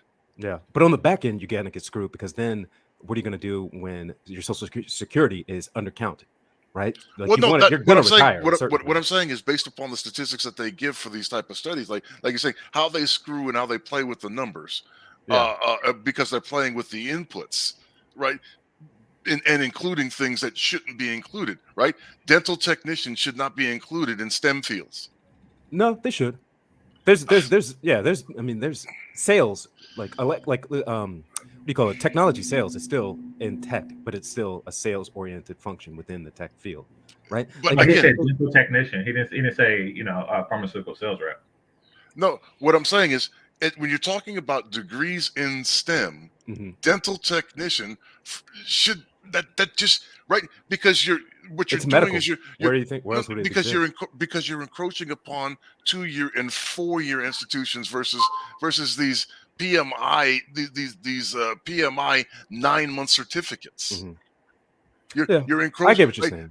That's what I'm saying is you're encroaching upon those inputs in that data set, and it doesn't belong there. It does, but it's not as high tier as some other ones. There's a difference between a dental technician and someone who's doing like craniofacial surgery or doing like, oral maxillofacial stuff. Like there's a big difference. It's still in there, but it's at the lower tier. But right, when you're including that within the degrees because you showed up to class for 180 days. Yeah, but I'll say this, even at the higher end, let me finish real quick, Game Shaver. Even at the higher end, when you have people with doctorates, even people with doctorates know that there's different levels between someone who has a PhD, a DO, a PsyD, something along those ways. There's different levels of it, and they actually recognize that. So even the broader sphere, they recognize that. We're not disagreeing for stratification. Yeah. Well, no. I want to make this clear because we got to draw the line somewhere, or else everyone. Okay, so yes. If you look at technology as somebody who manipulates tech, as being part of STEM, then that's one thing. But if you use technology as someone who simply uses tech, like a dental technician, as technology, then that's a whole nother thing. Because then what happens is you go into the realm of anybody that uses any technology in their work, i.e. A blogger or something like that, or just pretty much anybody who uses a computer or a backhoe. Then a toothbrush salesman qualifies. Well, to a degree, that's true, because you need like a research. There's like you have to draw the line somewhere, or else everybody would be considered STEM, and then nobody would be considered STEM. Exactly. Yeah. So like I work in I get what you're saying. Like I work in tech, but within different industries. No, I get it. So I've seen the research wing and then the manufacturing and then the technicians, and they all exist in it. It can't be a person that simply uses technology, because everyone uses technology, especially nowadays. So it can't be a person that simply uses technology. It has to be one that manipulates it to qualify for the T aspect of STEM. Yeah, I guess that's true. But I think we veered off into the weeds a little bit here. Yeah. Please steer us back. The point again, the point again with this Wendy thing again. I have to stress this again so people understand it again. When she says, again, a bus driver's position is mediocrity, I beseech thee, go to Indeed, type in bus driver for your local locale, see what they're willing to pay you. Yeah. Right? And if that is mediocrity, okay, mediocrity I'll accept, but less than or poverty, which is what she's trying to attribute, like the status that she's trying to, because you're not earning 100,000 the first day you step into it, because you're not you build in the up, you C-suite. get your endorsements and everything. Yeah, because you're not doing that is ridiculous. Again, when over 70 to 80% of the populace is going to have those types of jobs. Yeah, I mean, and I'll tell you one thing that people don't underestimate is that I'll say this again is that plumbers have saved more lives than doctors, right? They bring clean, potable water into your homes that you could take a shower and drink it until your heart's content. And they take dirty, brackish water or black water out of your home so that you don't have things like yellow fever, dengue fever, all over the place. And these people get disrespected like that. It's insulting, right? And you have to think, like in the Black community, we do have like a thin class level. But you'll have a cousin who will be a high tier attorney and another cousin who will be, a bus driver. And you would disrespect someone like that in a way that devalues what they do and devalues them as a person because of what they do, even though they contribute to the overall society. And, by them being gainfully employed, they're not a drain on the family as a whole. And at a net value, at a net worth, when you actually net it, right? That bus driver or that plumber or that electrician probably has a higher net worth because he doesn't carry the debt associated with with obtaining the degree. Yeah, and if you're in if you're in like a blue collar trade, certain ones, right? You wind up getting discounts and deals on a lot of stuff. Like, let's say you're a plumber or a carpenter and you're buying from your major suppliers. If you're purchasing enough, they'll reward you with certain things at the end of the year when they see that you've made 500, 200, $2 million worth of revenue for them, and they'll all of a sudden you'll win a raffle for a trip to Cancun, just because you've brought so much business in. Well, and then you want to build a house, you get a discount on that by trading out your trade, right? So I'll do some plumbing work for you, you do some carpentry work for me. I think that there's a bigger issue here than who this woman is willing to fuck, and that is the comfort in which women like this feel that they can, downgrade Black men at will whenever they feel like they're backed in a corner. Or working men, just working men, right? No. She specifically said Black men. She did follow up with that. That's true. Yeah, she followed up and said Black men. So yeah, I mean, when she was saying that she, it wasn't really an issue, at least not with me, when she was saying that, she only dates guys of a certain status. That's not anymore. That's her cross to bear. However, the bigger issue is when backed into a corner, she decided to, basically paint Black men in a certain light, even though her statistics, though falsified, was not a specific Black thing. So, I mean, we have to take special care into understanding the mentality of women like this, because what they're doing is they're attacking the general brand of Black men in order to scapegoat using Black men as a scapegoat to hide their dysfunctions. Yes. That's why the string of her commentary is so disjointed. Right? It follows no logical trail. That's why when she said white supremacy, I can't be the only one who went, huh? Yeah, she used that as a hammer. I hate when people do that. Yeah, exactly. So she went to the usual hammers: white supremacy, racism. Yes. They all do that. And then Black men. Her discussion with Ayala had nothing to do with white supremacy. It had nothing to do with Black men individually. And it really had nothing to do with the, drive or lack thereof, the perceived lack thereof that she's talking about with Black men. And nobody ever presses women like her when they say, especially other women who get on there of note. We'll put it that way. Maybe someone from the shadows of the chat that pops up, but of note, they never press them and say, when they say these, hey, there's not enough, right? Because I'm taking it back to the Iyanla Van Zant's exchange between the two of them, right? Where essentially there's just not enough good black men out here. No, they really aren't. That's not the situation that we're dealing with here. The situation that we're dealing with here, I'm sorry, Ram, that you don't qualify. If you would have qualified, you would have got one. Yeah, and I'll give you like one stat that out of all the attorneys in America, only 60,000 of them are black, right? And out of that, you got to figure only 6,000 are making it the higher tier, just because the 10% rule, right? And when you have when you look at attorneys, it's a bimodal thing. It's not the average salary is listed as like 85,000, but it's not really that. You have a lot of public defenders making 45, 55,000, and you have a lot of higher tier white shoe law firm making 120, 220. 500 when they make partner and stuff like that. No. I mean, when you have an average, it's safe to assume that there's incomes on both sides. I think. No, but what I'm saying is that like the average is not really representative of like the median. The median is much lower, and so I know the median doesn't match the mean. I get it. Yeah. There's a big gap between those things. So she's definitely bumped elbows with all these folks, but they're not going to get with her. And it's proven it. I want to add nuance to this for the mere fact like, for example, I'm in accounting, right? Like her fiance was a CFO. I've only met just a few CFOs and even fewer black CFOs. Like my accounting professor, he was a CFO back in the 70s when racism was rampant. Like he used to tell me a lot of stories. But the point being mentioned is that if you can't get with the CFO, a person that's in the C-suite, you can't get with anybody. Well, she can. She just doesn't want to.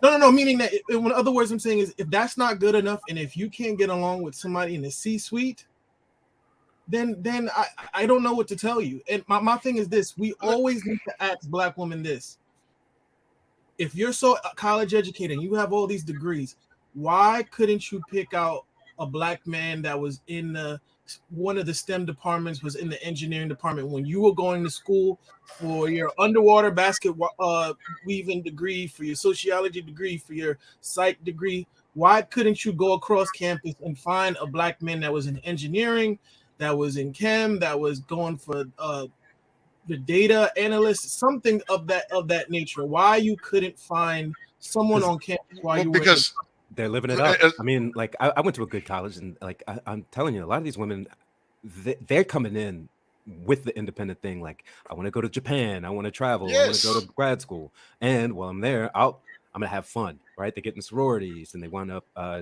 jumping around, meet on a lot of dudes. Not all of them, but a significant amount. In right? association, and then when they graduate, marriage is the last thing on their mind. In association with that, right? In association, it's related to this. Again, look. Again, for her, for this Ebony lady, it's a status thing. It's not an. It's that bus driver could be making $150K, right? And that CFO could be making $75,000. She still wants the CFO because of the perceived status. Now, understand, she is a lawyer. These are the same people that have offices in strip malls. These are the same people that also have in a wreck, need a check, right? It's not, but they have they've cultivated this air of esteem like they're all Clarence Darrow. They're not. Nah. You got hippie lawyers who are working public defenders departments, and like they're making $50K and living in an apartment. She's not a partner of anything. She didn't hang out her own shingle. Like she's a failed lawyer. She's a failed I want to be famous person. Yeah, she doesn't want to be a lawyer. That's why she got in the media, because it's a good transition, right? Being a lawyer is boring as fuck. Like you're reading contracts all day, or you're in the courtroom all day. They're doing more writing. We're back to who she's fucking. But I'll say here's the big thing. We're back to who she qualifies for. Yeah, well, here's the big thing is that we don't know who she qualifies for. I mean, if she just left a CFO, we know what she qualifies for. We know if you're going to be, if you're a CFO, right? Let's say you're in the C-suite of a Fortune 500 company, right? Your job is on call pretty much 24/7. You have your phones on you. You have your corporate cards. You are ready to travel at a moment's notice, right? One of my family friends was high up in the insurance game for one of the biggest insurers in the country, right? And he said that on his level, everyone in his department except for him had at least 2 heart attacks, right? They're working all the time. She doesn't want to be a support for that guy. She wants to be She wants to be like what is that? That power couple. She wants that idea, but that guy doesn't need a power wife. He needs a wife, Right. not a partner. The whole premise of this comes from not who she's fucking, but how she's so much overqualified than a bus driver. That's right. That's what it's not who she's fucking. It's that I'm so much more superior than a bus driver that I would never consider a bus driver. No, I get it. But I mean, I feel that she's within her right to have a type. Yeah, I agree. Yes. So I don't know what the hyper emphasis on that is. You know, Problem is she doesn't realize that her type is already gone off into another dimension. Where she's doing don't care. Like, I mean, right. I get it. Like, there are people like myself who, if their counterpart don't meet a certain criteria, they'll sooner be alone than be with that counterpart. If she's okay with that, we shouldn't. I mean, there's no badgering her. We're not going to. And see, here's why I think it's important to not do that, because a plumber, or not a plumber, excuse me, a bus driver shouldn't want her. And I think that that's very important. I can't stand to see these guys right quick, Ezra. I can't stand to see these guys who get into their 50s, get a bitch that didn't consider them in their 20s, 30s, and 40s and say, yeah, I got her. Nigga, she's 50 or she's 40. You got the leftover bitch when she finally decided to settle for your ass. And here we are trying to convince this bitch to settle. Fuck that. Bus drivers of the world, do not fuck this bitch. Or just fuck her. Yeah. You know, only disagreement I have there is I don't think anybody is trying to convince her to settle. I mean, well, at least what they sound like. well, okay. I mean, I guess it could be interpreted that way, but my thing is like upselling bus drivers. Fuck that. A bus driver should. I mean, why are you waiting? If she's 40 now, if she spent 22 years of adulthood not fucking you, and then she fucks you, like, oh, how do you feel being third choice? Like, what the fuck? I mean, you're interpreting it. To badger her into selecting you as a third choice. Do you really want that? GC, did you watch the recent one she did on a recent interview she did with the Breakfast Club, like with DJ Envy? And DJ Envy went in because basically it was the whole thing of bigotry of low expectations. So what it is, and this is the game plan what a lot of black women like her do. You can't get the men that you want, so then you scapegoat the black men that you don't desire. When in actuality, and that's what I think is going on. People calling her on her bullshit does not mean that we're trying to get her to go be with a bus driver. Like no. Okay. There's two conversations. Or that any bus driver deserves to have that thrust upon them. Yeah. No. Hold on right quick. Because there's two conversations that could be had here. One is the conversation of she's full of shit and she threw black men in the bus because she was backed into a corner that had nothing to do with black men. That's one conversation.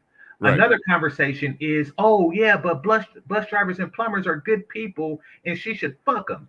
I don't agree with that conversation. I want to make that completely clear. That's the wrong binary.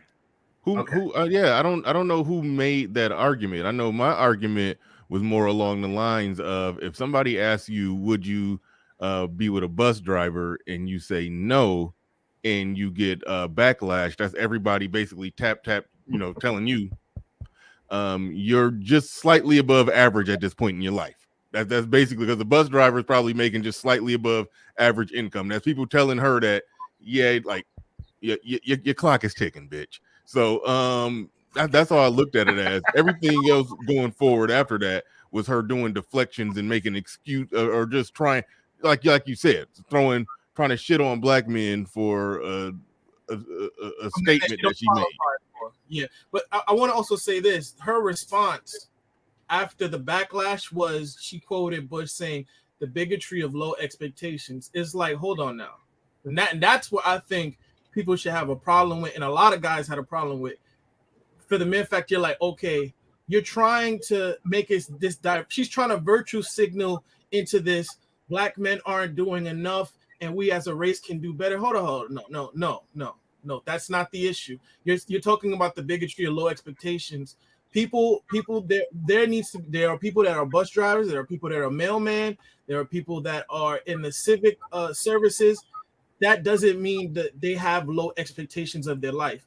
Face the issue at hand. You cannot find a man that that wants to be with you and that fits your criteria. Those two things are not satisfied for your criteria. Men that actually have the criteria that actually want to be with your janky ass. And what her thing was, now she want to virtue signal into, oh, black men can do better. No, this is not about black men improving. This is about the fact that you're an uncooperative, insufferable, you know what. Yeah, this is where you can. I have to correct my previous statement.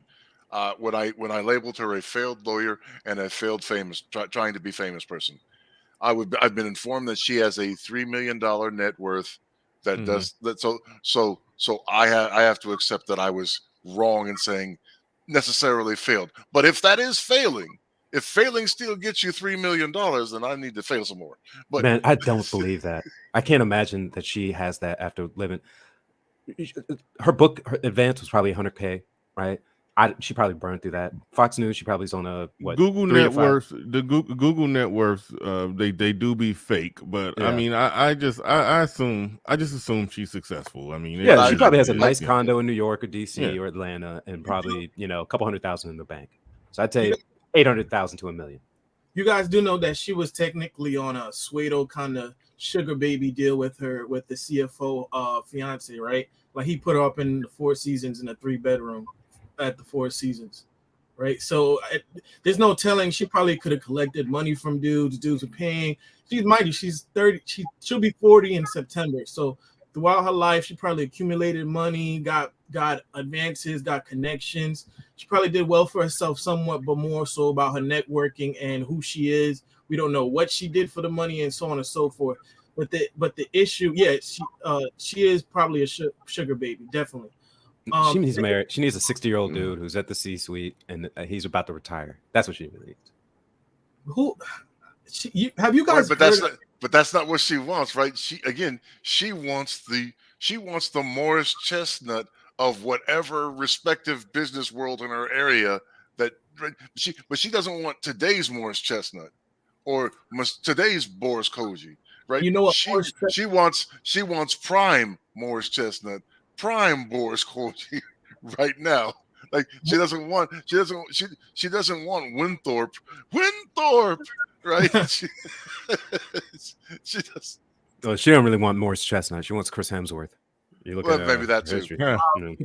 Nah, she wants George Costanza. Fuck that. Pimp named Slick back in the building of the $5 super chat. He says, I had a bigger problem with Mark Lamont Hill using the there ain't enough good black men. I didn't hear him use that argument, but he did say y'all can't criticize her because when y'all get on, y'all go get a white girl or something like that. He made some argument like that. He said these women continue to be enabled in their nonsense because of lames. Thank you for the super chat. Do appreciate that. Appreciate you putting 5 on it. All right. Well, I mean, I do agree. We do need to highlight that their standards and criteria is in some cases insane, but which is okay. I don't really mind the part that women have insane criteria. I don't. I do mind that they blame the fact that their criteria isn't met on black men. Yes. Yeah, I do. I want that to be the focus too. That definitely they try to paint us in this horrible light because of that, and it's ridiculous. Because the truth of the matter is, and in an overperforming group of people like Asians, or certainly more specifically Orientals, the women date the bus drivers too. Yes. And they date the cops and stuff like that. So yeah, I do get what you're saying there. I don't really mind when a literal beauty queen say something like that, but when average at best say something like that, it's like, okay, you can have this criteria and you're not going to meet it. However, don't say that it's because something is wrong with society. It's because you're ugly as shit. Yes, that's again what Game Changer is saying to me is the equivalent of of a person in the wheelchair telling you to run faster, huh? Like it's the fat stripper who's complaining that she doesn't get as much money as the fit in shape what I would refer to as good looking strippers. It's insanity. Well, it's the fat stripper making that complaint and blaming it on the low income of the customers. Yes. Of the patrons, when really that's not the case. Mm-hmm. All right, we're joined by says Harrison Family Value, Andre Harris. Well, no, okay, don't put your government name out there. I think your channel name is Harrison Family Values. Harris Family Values. Welcome to the show. Welcome to the show. What you got Thank on this? Ebony K. Williams, I think, showed her hand. Now, everybody has preferences. Everybody has preferences. But she definitely showed her hand in what she actually believes, and I think what it did was expose how she really feels. And let me explain. When she was first asked that question by Ayanna Vazant, she said that she would not date a bus driver unless he owned the bus. But then in her response, she talked about that answer was meant to promote the elevation of black men. Okay. But we all know that that wasn't the case, right? That was big cap. She was not trying to elevate black men. She wanted to show that a bus driver was not good enough for her. Okay. But there's some things that we tend to forget. Black women pride themselves, not all, some black women who have degrees pride themselves in having degrees and earning income. But there's a net minus in all of that. For them to earn the incomes that they have to go to school and earn these degrees. Okay. With the degrees that they earned, they either paid the government or they either got the money from the government or private banks to fund those degrees, which they got to pay back. Okay. The majority of black women who have earned degrees, master's degrees, doctorate degrees, Juris Doctor degrees, right? They may earn a lot of money, but there's a large possibility that they're not worth more than the bus driver that she claims she won't date because of all the debt that she has to pay back or he has to pay back. Mm-hmm. So he may be earning a lot of money based on him developing a skill and making money off of that skill. And let's say this bus driver lives in New York City, right? And he worked as a bus driver for like 10, 15 years. He's making six figures, even with overtime. All of that six-figure money is his. He does not have to pay that back to anybody. But people in Ebony K. Williams' position who earn these degrees because they want status more than they want to be a wife, they got to pay Uncle Sam back money with interest or private banks with interest. So in all actuality, they're shaming the very men that probably are worth more than they're worth. Yeah. They're net more than they're worth. Yeah, so, I know plenty of people who can't buy a house because they have, $200,000 in home loans, and so their income ratio is like 45% already. Yeah, and then they're paying back, $1,500 a month, and then as a social worker, they're thinking, man, social work should pay more money. Mm-hmm. No, you got to go where the money is. Yeah, and I think, and there's this narrative that black men can't compete. Black men don't want to compete. Not just black men, men in general don't go into the workforce thinking, I need to out-earn women. That's not, we don't do that. We're not out there trying to look at a woman who earns more and say, you know what, I want to earn more than she does so I can win her. That's nonsense. So there's a narrative out there that men, right, can't compete or compare to women. And I know there's, I try not to get too deep into race and stuff, but for the sake of the conversation, I'll keep it to black and black women and black men, because they're the ones who tend to say that, because I don't see any other ethnic group out there, the women in their ethnic groups out there saying that their men don't compete. So we don't compete, and it's because we're not trying to compete. It's just a tool to disqualify. I see a lot of Asian women who say they don't date Asian men because they remind them of their brother. There's weird stuff that happens in each group. They want to say why they want to go after what they want to go after without saying, I'm not into this. Yeah, but they're not disqualifying because of finances and competing in the job market. The feminist movement allowed women to make as much as men in the workplace doing the same job. And now they're shaming men because they're not earning more doing the very same thing.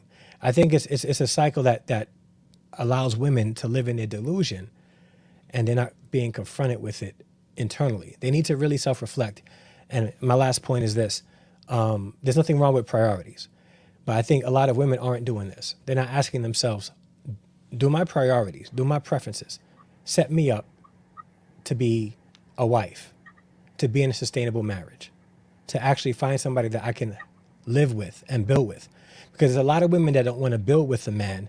They want to have a man build for them, which is why a lot of women in their 40s are upset about being single and not being able to find good men, because in other ethnic groups, they find their men in their 20s in the building stages and they're willing to build with their men. So by the time they're in their 40s, their women don't have to work because they help their man build. So they can stay home and live that quote unquote soft life that our sisters want to live. But they're able to do that because they were willing to build with their husbands so that they can be in that position. Exactly, brothers. Exactly. That is my exact point. Fellas who are in their late 30s and 40s and stuff and plus need to realize that you do not owe a old bitch nothing. Now, if she was the chick that got with you when you was working at Burger King and you was mopping the floors and you spilled the bucket and some nigga yelled at you in front of her and you felt like shit, and you still stuck with him and now he's a doctor or some shit like that, then she deserves to be with you as a doctor even when she's wearing dentures, because she gave you her youth and beauty when you didn't have shit. Outside of that, I don't owe you shit. I don't care if you're 40 years. I do not owe your old ass shit. Where was you when I was building myself to be me? You was just waiting for me to be built so you could come and suck my dick. I don't owe you shit. You niggas that marry these women in their 40s and stuff, as if they was there with you from the beginning, as if they scratched that lottery ticket for you. Fuck you. They do not deserve nothing. They do not deserve nothing. You are giving them loyalty. Shout out to Fantastic. He just spent 20 years. Shout out to One Master Teacher, who just did 20 years in the Air Force. They did their time, and the Air Force is rewarding them, and the Navy is rewarding them with retirement. Imagine somebody just, like Bernard, who's that age, just walks up and say, "Hey, I know I didn't put in, but I want to get retired now because, I'm an American." That's what the fuck these bitches are saying. You do not owe them shit. You didn't put in on this, man. All right. Real quick before I go to Fantastic, Jay in the building says, yep, what that brother is saying is true. I work sanitation in New York for 20 years. I make $120K a year. No debt and 2 homes in Brooklyn. Yeah. Facts over feelings. Absolutely. Salute and shout out to you. Shout out to you. Do appreciate you putting 5 on it. Pull up the next one. What we got? Christian Hutchinson in the building says this goes even deeper. They wouldn't have student debt if their parents were married. Most families save for college. My dad paid half my tuition. Absolutely. Thank you for the super chat. Do appreciate that. Captain Cisco in the building says, does Ebony K. Williams have real boobs? Okay, I don't read emoji very well. That's what that is. Real boobs. Okay, cool. Yeah, I think that's what that is. I question myself, because they're too nice for a chick like that. So and we already know that she has a lot of money and she already has a facelift. So I would have to thoroughly examine it. Yeah, bought boobs, probably booty too. Yeah. All right. Cool. These last $2, I'm not gonna lose. All right, thank you for putting $2 on it. All right, Fantastic in the building. Go ahead, you got the floor, you got the mic. Hey, shout out, man. Appreciate you for having me up, Bernard. Shout out to GC and Azrael and the new gentleman out. Harrison Family Values. And shout out to everybody on the panel. Yeah, man. Listen, bro. It's crazy to see, like, all of us came around on the same time. This is literally everything that we've been disproving in the short period of time that we've been doing YouTube, bro. She lied about or misconstrued and gave a lot of these things that we go further in depth in.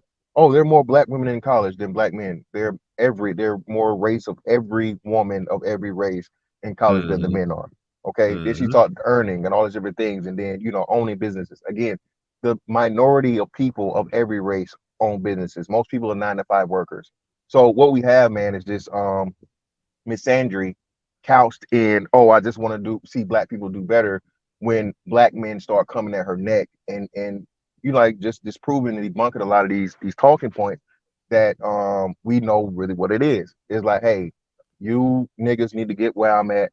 You're not on my level. And even if you are on my level, you need to double my level, because now I'm higher. I'm a higher earning woman. So I deserve a man that's going to be, not $10,000 more than me, not $50,000 more than me, but we're talking at least double whatever I make. And we even hear this at the level of the bitches working at Burger King, right? So the thing that's happening, man, is and this is the wonderful part too of when you're seeing like, all y'all niggas do is talking. Oh, y'all don't do shit on this. What's the name, bro?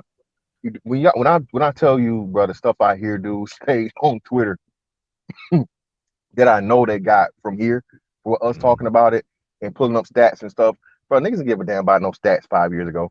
Niggas give a damn stats about no stats 10 years ago. But again, we literally gave the blueprint for black men to start not only defending ourselves, man, but defeating a lot of this bullshit that black women trying to force down the throats and try to keep this narrative going from, the Color Purple, the Oprah, all this bullshit, whatever, right? So another thing too, listen, bro, I'm gonna go a lot in depth with this. Look, you do not get the motherfucking rock a white mic, if you know what I'm saying. You don't get to fucking go over there and suck and slob on the fucking white dude, bro. And then once he gets rid of your ass and tell you you've aged out, come back over here and tell the niggas what we need to do. Stay your old ass over there, bitch. Go back to Brad, go back to Chad, you know what I'm saying? Or at this point, Mr. Halliburton or Mr. fucking whatever, you know what I'm saying? Go back to them, okay? And you beg them to deal with you, because we don't want your ass. Just like you felt like you were too big and you were, too accomplished and all these different things and whatnot, what have you. Don't come over here trying to, stunt on niggas. And lo and behold, like you said, shout out to the brother that said, hey, he worked sanitation for, those 20 years. And that's what men do. Like GC said, man, these women, for whatever reason, feel like, they're well aware of the one stat of where a man starts hitting his highest earning potential around his 40s. So what they want to do is they want to show up when a nigga turn 40, he's making that 6K. He's got the property. He's got the his own business. He got all the different things. And take care of me. Nah, bitch, you went with me shooting in the gym. Nah, like I say, you can get some of this dick. That's it. You know what I'm saying? But as far as you getting my resources and me marrying you and taking on it serious, especially when we know, again, more likely than not, even though I think Ebony K. Williams, she's an outlier. She doesn't have kids, as far as I know, right? Does she have kids? I don't think she does. I don't know. I haven't heard anybody mention her have kids, but she doesn't have kids. She's not she doesn't seem to be overweight or obese, all these different things. But when we talk about, again, the plain everyday black woman, we know, again, not only you taking on a woman that's more likely going to be overweight, she's going to have a kid, and then not only a kid, but multiple kids by multiple men. The older she gets, those chances are going to go up. So again, what do I look like being fool enough to even entertain you and to do anything you want me to do when that's my return? Again, this earning thing and whatnot, black men earn more than black women. So I don't even know what you're talking about earning. Again, you take her in her field, I guarantee you get somebody, if lead attorney wasn't retired or something like that, say he's been there, done that. You see what I'm saying? This is a woman that's again platformed herself of being, I'm too bougie for you niggas, so I'm gonna go deal with the white man, right? And now that the white man no longer wants to deal with me, and I'm no longer really valid in my field even, because I'm even aging out of that. Now what I'm going to do is I'm going to make myself this activist and this positive speaker by shitting on niggas and telling them they're not good enough. Yeah, bitch, we not trying to hear it, and we on your ass. And that's why you keep having to come back and try to give, different rebuttal and try to cop pleas, because, bro, it's just plain BS, and it's no way around it. Good stuff.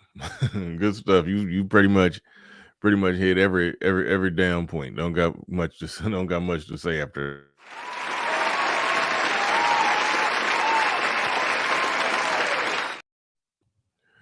Yeah. Yeah. But shout out to everybody in the building. Make sure y'all hit the like button. Make sure y'all hit the like button. I don't even know what other angle we got to say on this. I was actually going to wrap this up at the 2-hour mark, but we got a panel up here. Anybody else got anything they want to jump in and get or add to this? Go ahead. The mic is open. The floor is free. Anybody got? I want to say this. Somebody that I'm transitioning right now as we speak into IT. Be careful with that word transitioning. Be careful. Nowadays you just can't throw your transitioning out there. But all right, go ahead. Shout out to Dr. Umar.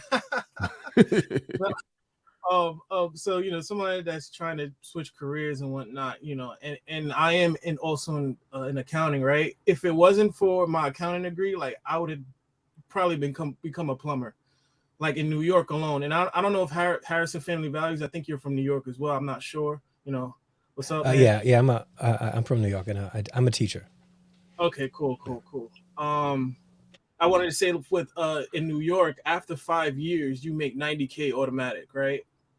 You don't know any job. Like, how many jobs can you say with a college degree, unless it's in STEM, not the the humanities? No, other probably service related degrees on the lower tier. You can't say that they're after 5 years you're gonna make $90K, right? And we're not even including pensions and benefits and whatnot. So to me, if it wasn't to become an accountant, I'd have probably been a plumber or a welder. And I also want to say this: every sanitation person I know that's put in at least 10 to 15 years, they're on probably more than likely their second house, not their first house. They're probably in their second house, and they got a house in Long Island. But go ahead. And I know sanitation workers that visit different countries every month. Same. Like they travel, like they're living their life. They're living their life, and like it's a beautiful thing to see, because men who work hard and still earn a great income get shamed on because of that status thing. So it shows that a lot of women, they want status more than they want security. A good man is willing to protect and provide, like Ebony K. Williams claims she wants, right? But I believe that they want status more than they actually want that protection and that provision.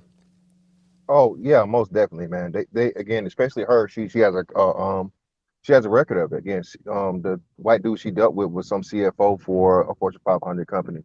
So it's much more important for her for your title, even more so than it is you being the salary or whatnot. What have you? She wants to be seen and be on the scene, right? Even in her old age. And what she's doing is poisoning the well for, again, the all these other black women her age and younger. This is the age old adage with black women where not only does misery love company, but misery is a company, and they're always hiring. And the fucking fucked up part about it, man, is again, I just seen a thing. This chick is you got these OnlyFans thoughts and Insta thoughts on here saying, oh, I want a man that make $100K, and I can't deal with a 9 to 5 worker. And I brought this up last night. I was on Twitter. This is just a old chick version of the shit B Simone was talking about a year ago? What was it 2 years ago, Bernard? Or like a year and a half ago, 2 years ago. Like that, yeah, that's what I'm saying. And we was on her ass for that. You know what I'm saying? Like I said, we were at the helm of in the root of being on her ass. Hold on, Charlie, what you mean you too good for a 9 to 5 man? And then she and it's the same play every time, because again, you're literally offending the 90th percentile of men, period. And that's beyond every race. But now again, as a black man, it's never enough. This is why, shout out to like Harrison Family Value said, bro, brothers really are getting their passports. And I said this yesterday. Expect the black man to be on the same type of time Asian women are. The women are going to become so undesirable, and the pool's going to become so just bad, as where black men are going to be dating out upwards of 10 to 15% range. I'm telling you now. And 10 years from now, especially the closer we get to that permanent underclass that she keeps talking about, again, that we talked about here long time ago. Again, I know I don't agree with the granddaddy daddy, granddaddy daddy, but shout out to BGS. Permanent underclass of 2053, bro, that shit is fastly approaching. And like I said, with this economic downturn that's about to happen, who knows just how much that's going to be pushed up. You know what I'm saying? How much that's going to go from 2053 to maybe 2045 or even 2043, or who knows, right? So again, man, it's just this constant thing to where we have, man. And fellas, shout out to everybody, man. You know, of course, you guys up here, you content creators that do this, but most importantly, man, you guys in the chat that support us and understand this, brother. We not just here talking, dog. We didn't start this gender war BS, right? Of course, we didn't start this gender war. We're not trying to carry it, but literally, bro, the black man, the 9 to 5 black man, the non-criminal black man, the good father black man, the upstanding black man is literally on attack daily. Every time, bro, you can go right now and every other week, if not every week, find a new video. Oh, I just saw this. Oh, I want the perk head. I want the perk head with drug money. You know, that's literally what you're seeing. And if you say so, oh, y'all hating, y'all no, bro. Listen, a society cannot function that way, man. Nobody is going to be successful out of chaos. And unfortunately, bro, like I said, you need a small few. All it takes is a small few, man. So, you know what I'm saying? Do whatever you're going to do and going about our way to be successful. And what's happening is more and more black men are waking up, bro. It was a dude last night, man. He kept saying our women, our women, our women. And I'm like, bruh, I need you to wake up, dog. Even black women don't see themselves as that. I don't know of any black man that's saying, like, you know what I'm saying, our women at this point, bro. You're just clueless. You know what I'm saying? Or you probably some old fella that's, stuck in, the Steve Harvey ways. But yeah, man, it's a lot of stuff and a lot of work that we're getting done here. And again, bro, things expand and things are gonna be bigger the more and more we go along doing this thing and whatnot, and actually get into the communities and other things too. So yeah, man, it's unfortunate, I guess, but at the same time it's beneficial because we get to do this. And yet again, just so another example of we not incels, we not extremists, we not hating women, none of this stuff, man. We're literally just combating the same lie, remixed again, again, and again, every month, every year, however it comes around. Can I also say this? Can I ask the fella something? Go ahead, GC. What's a scammer? You don't want to know. I do want to know. Because when I think of scammers, I think of like an African dude pretending to be a princess to get money from America. The prince. No, he can't give them. No. He's trying to take your money. He ain't gay too. No. He sends you a picture of a woman, but he's a guy. That's what I picture when I picture a scammer. Well, no, the American version, bro, is like cars, usually cars and fraud, like through taxes and stuff. PPP loans, all that stuff, those are scammers now. So the American version, the Black American version, you remember all those people that got caught up in those literal like Fed time from PPP busts? Yeah, stuff like that, and people doing like 20 years ago, right? Scamming cars and cracking cars. No, this actually blew up after the pandemic. Oh, really? Okay. Yeah. Well, I'll say this because I'm almost 30. It was big when I was in high school, and that was our version of the D boys, right? So that was a big thing to have like a bunch of credit cards and then run them up and go to like the mall and run up the credit cards that were in other people's name or what have you. But I wanted to go back to the trades thing, right? I don't know if you guys ever done this. Like, have anyone of you guys ever? I had to do it recently. Had to like replace a toilet. Like that shit is not easy. And I've done that. Yeah, it's nasty work. Yeah, it's not for the faint of heart, right? I do believe, and I was talking to Obsidian about this on your panel one time, Bernard. I think there's a correlation between the lack of infrastructure, especially in Black communities, and what is considered below average work. So I think a lot of brothers, especially younger brothers, I don't think they're going for the tradesman route or the trade route because it's like, oh, it's not considered the fly. It ain't a fly nigga kind of job. It's not the fly dude career. When I was growing up, like those dudes, if you were either a plumber, electrician, or a welder or a truck driver, like you automatically, you probably had a wife and 2 kids before you were 30. Like those were given, like you were considered an ideal guy. Right. It wasn't until like I got, to be honest with you, until like my early 20s and getting on YouTube that I'm like, hold up, why is it that people shit on brothers that got trades? Like I always thought those were like the ideal men, especially in the Black community, because of the fact that it's even harder to get into corporate America as a brother. Like I always thought that was like the next tier down. I always thought that was the ideal thing, All right. Ray Alexander asked a direct question to Harrison Family Values. I guess I'll go in. read that when he says, I don't even know why he's directing this one directly to you, but he says, what about the lack of millennial and Gen Z black men in the skilled trades? There are plenty of trades jobs, but brothers are MIA in those career fields as well. There's a couple of factors that we have to put in play, and that's the region of what you're talking about. Depending on where you are in the country, that might be true, but depending on where you are in the country, that's not true. So it depends on where you are. That's one. Two, I think the brother also touched on that just now about those kind of jobs aren't being sexy. It's not the jobs that, our women necessarily would look at. Yeah, it doesn't have the status behind it. Exactly. And the problem with that is, and I mentioned this before, like those jobs, right? Women of other ethnicities would look at those jobs and be like, you know what? This guy's going to be somebody in another 20 years. Let me lock myself to them. While our women are flying to All-Star Weekend hoping to bag a baller. There's a difference there. Yeah, There's baby daddy lottery. Yeah. Yeah, there's a difference there. So I'm not saying all women. I'm saying some women do that. And the problem is media, and there's a systemic issue, and I'm not one to just throw out systemic racism and stuff like that. But there are some things that we have to have an objective conversation about. Media portray black men and black women in a specific light. We're not all a monolith, okay? And for a long time, companies were pouring into black communities a specific type of image that they wanted us to be like. And let's be real, a lot of us, a lot of our friends, a lot of our family, a lot of our people bought into that image. And we believe that that's what we were supposed to be. So the millennials, the Gen Zers, people like myself, the generation after me, bought into, we need to be like the rappers we see on TV, and we need to behave that way, treat our women that way, right? Women were being schooled by older women, right? Their mothers, not to be like them, so they become the way they are.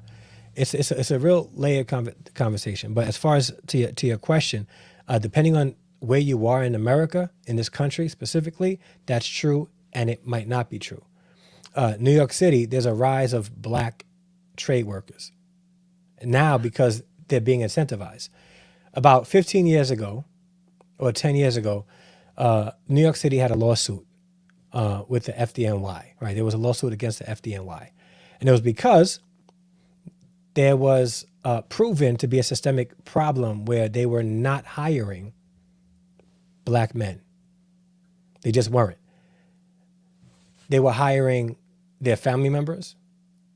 They were white men scoring very low and black men scoring real high on those tests, the city tests. And those white men would still get picked. So there was a systemic issue there as well. But in New York City specifically, there's a rise of black men taking on trade jobs, working in fields like police, corrections.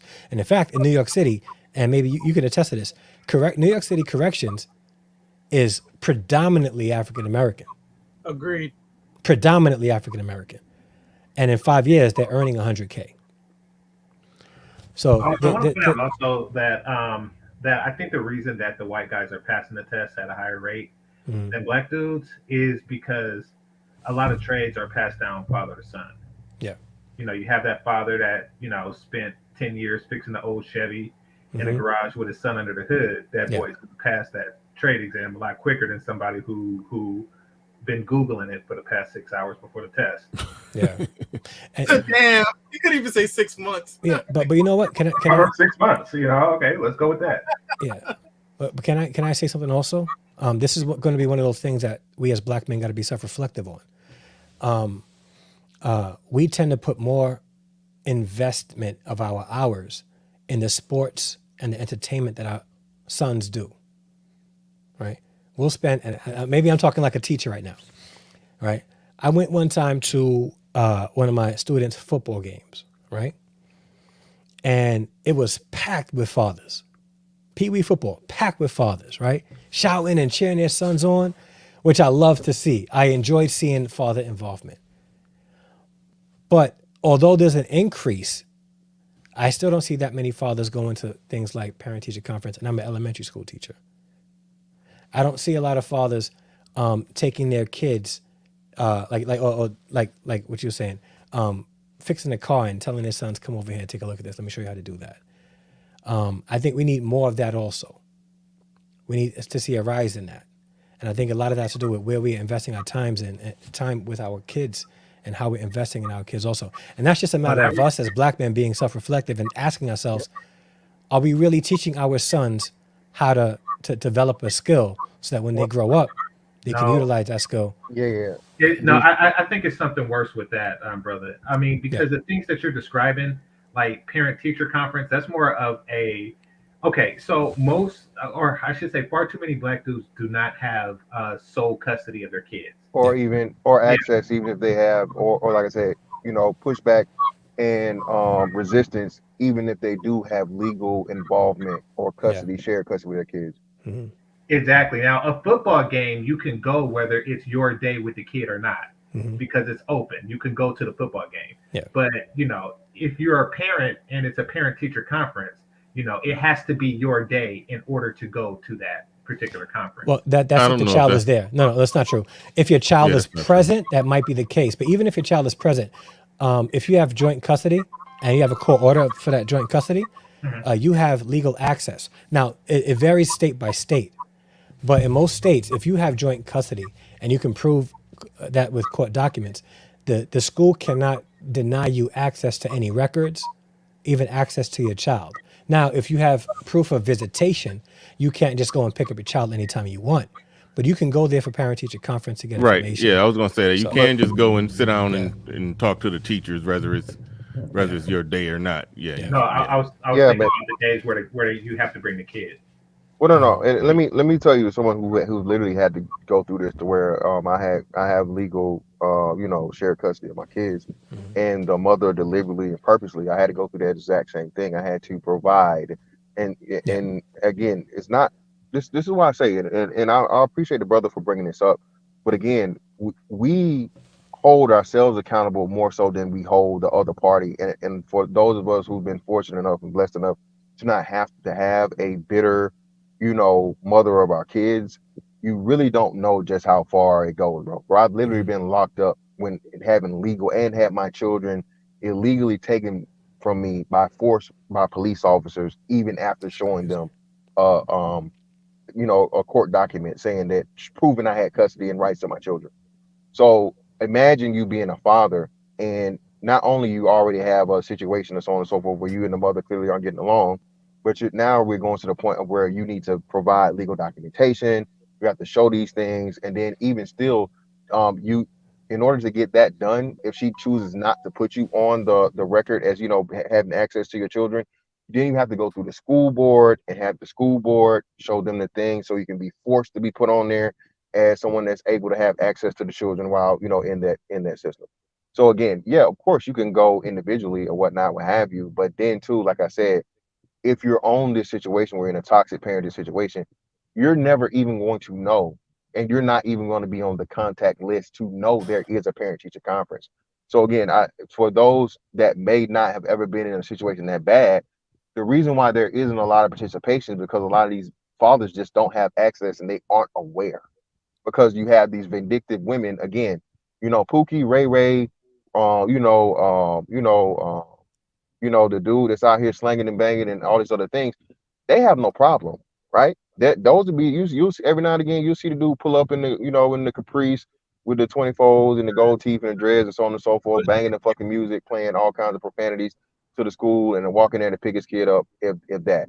But the dad, that's the 9 to 5 guy, the straight arrow guy, whatever, he's coming up there and he got to stop in the office, and now it's this whole fiasco of, sir, who are you? And identification. No, it's different things. So that's what I'm saying, man. What we're having is not the fact of the matter that men are more involved in sports. It's more so like what GC said. That's something to where you can't be denied. When it comes to actual student parent involvement, that becomes a whole lot more difficult, because if there is, let's say it's a parent-teacher conference night.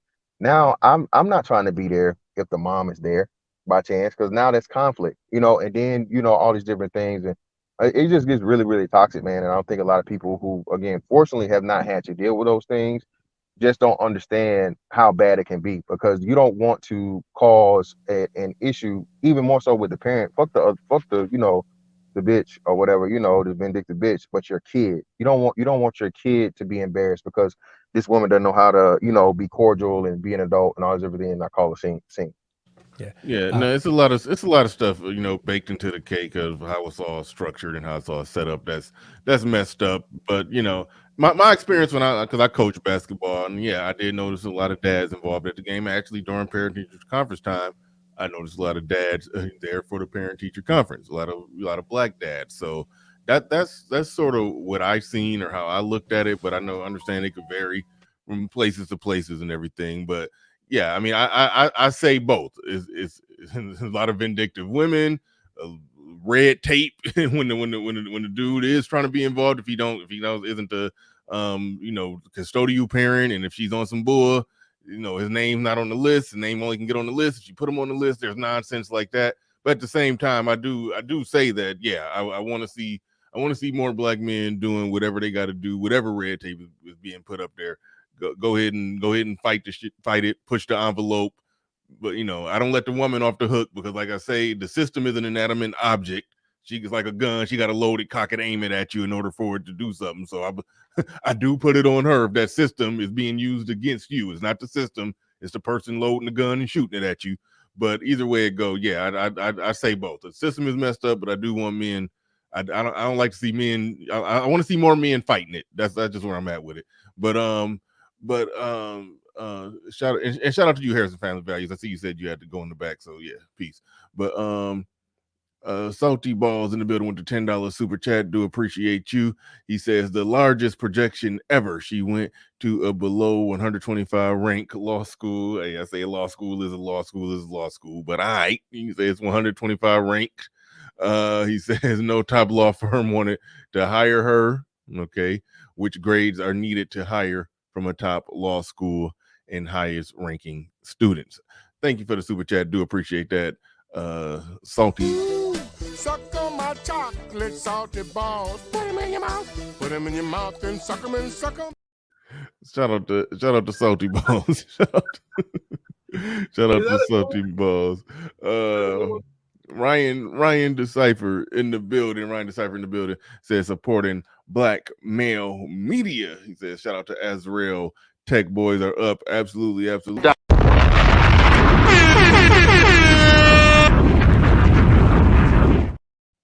Shout out to Ryan Decipher. Do appreciate you supporting black male media. Do appreciate you.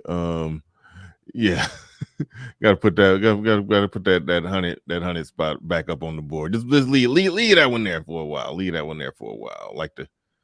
Like the way that one look. Yeah, just let it sit there. Yeah. That Salty Balls is too funny. I can't get over that one. Shout out to Salty Balls. His name was Dusty Nuts. I was like, I'm tired of saying Dusty Nuts. You change the name, he changed it to Salty Balls, and I just like, all right, I just gotta accept it at this point. He's super chatting. He's sending all them super chats on the name Salty Balls. He done super chatted enough to got his own little special. Got a special greeting. Shout out to Chef on South Park and the whole works, man. But no, good stuff, fellas. I'm probably about to wrap this up tentatively. Probably having a show later on tonight. Don't know for sure. Fantastic. You going live? Yeah, later. Okay, you ain't got a time set or no? Okay. I got it set at 7, but I might bump it up to 6. But yeah, it's gonna be the same thing. Oh, okay, cool. Okay, yeah, you going live later. I know you've been going live around 2:30 or 3 o'clock. Yeah, bro, they got me on. I'm on day shift this week, so I'm literally like just getting off work, so he missed my whole schedule. I'll probably be back on my regular schedule next week. Okay, cool. But all right, yeah, we about to wrap this bad boy on up. About to get up out of here. Do appreciate everybody coming on through. The night show schedule is iffy tonight. But the night show schedule is Monday, Wednesday, Friday, 8 p.m. EST. Monday, Wednesday, Friday, 8 p.m. EST. Might be going live. I'll let y'all know in the community tab if I'm not going live. But with that said, ladies and gentlemen, we are out of here. Peace. We gone.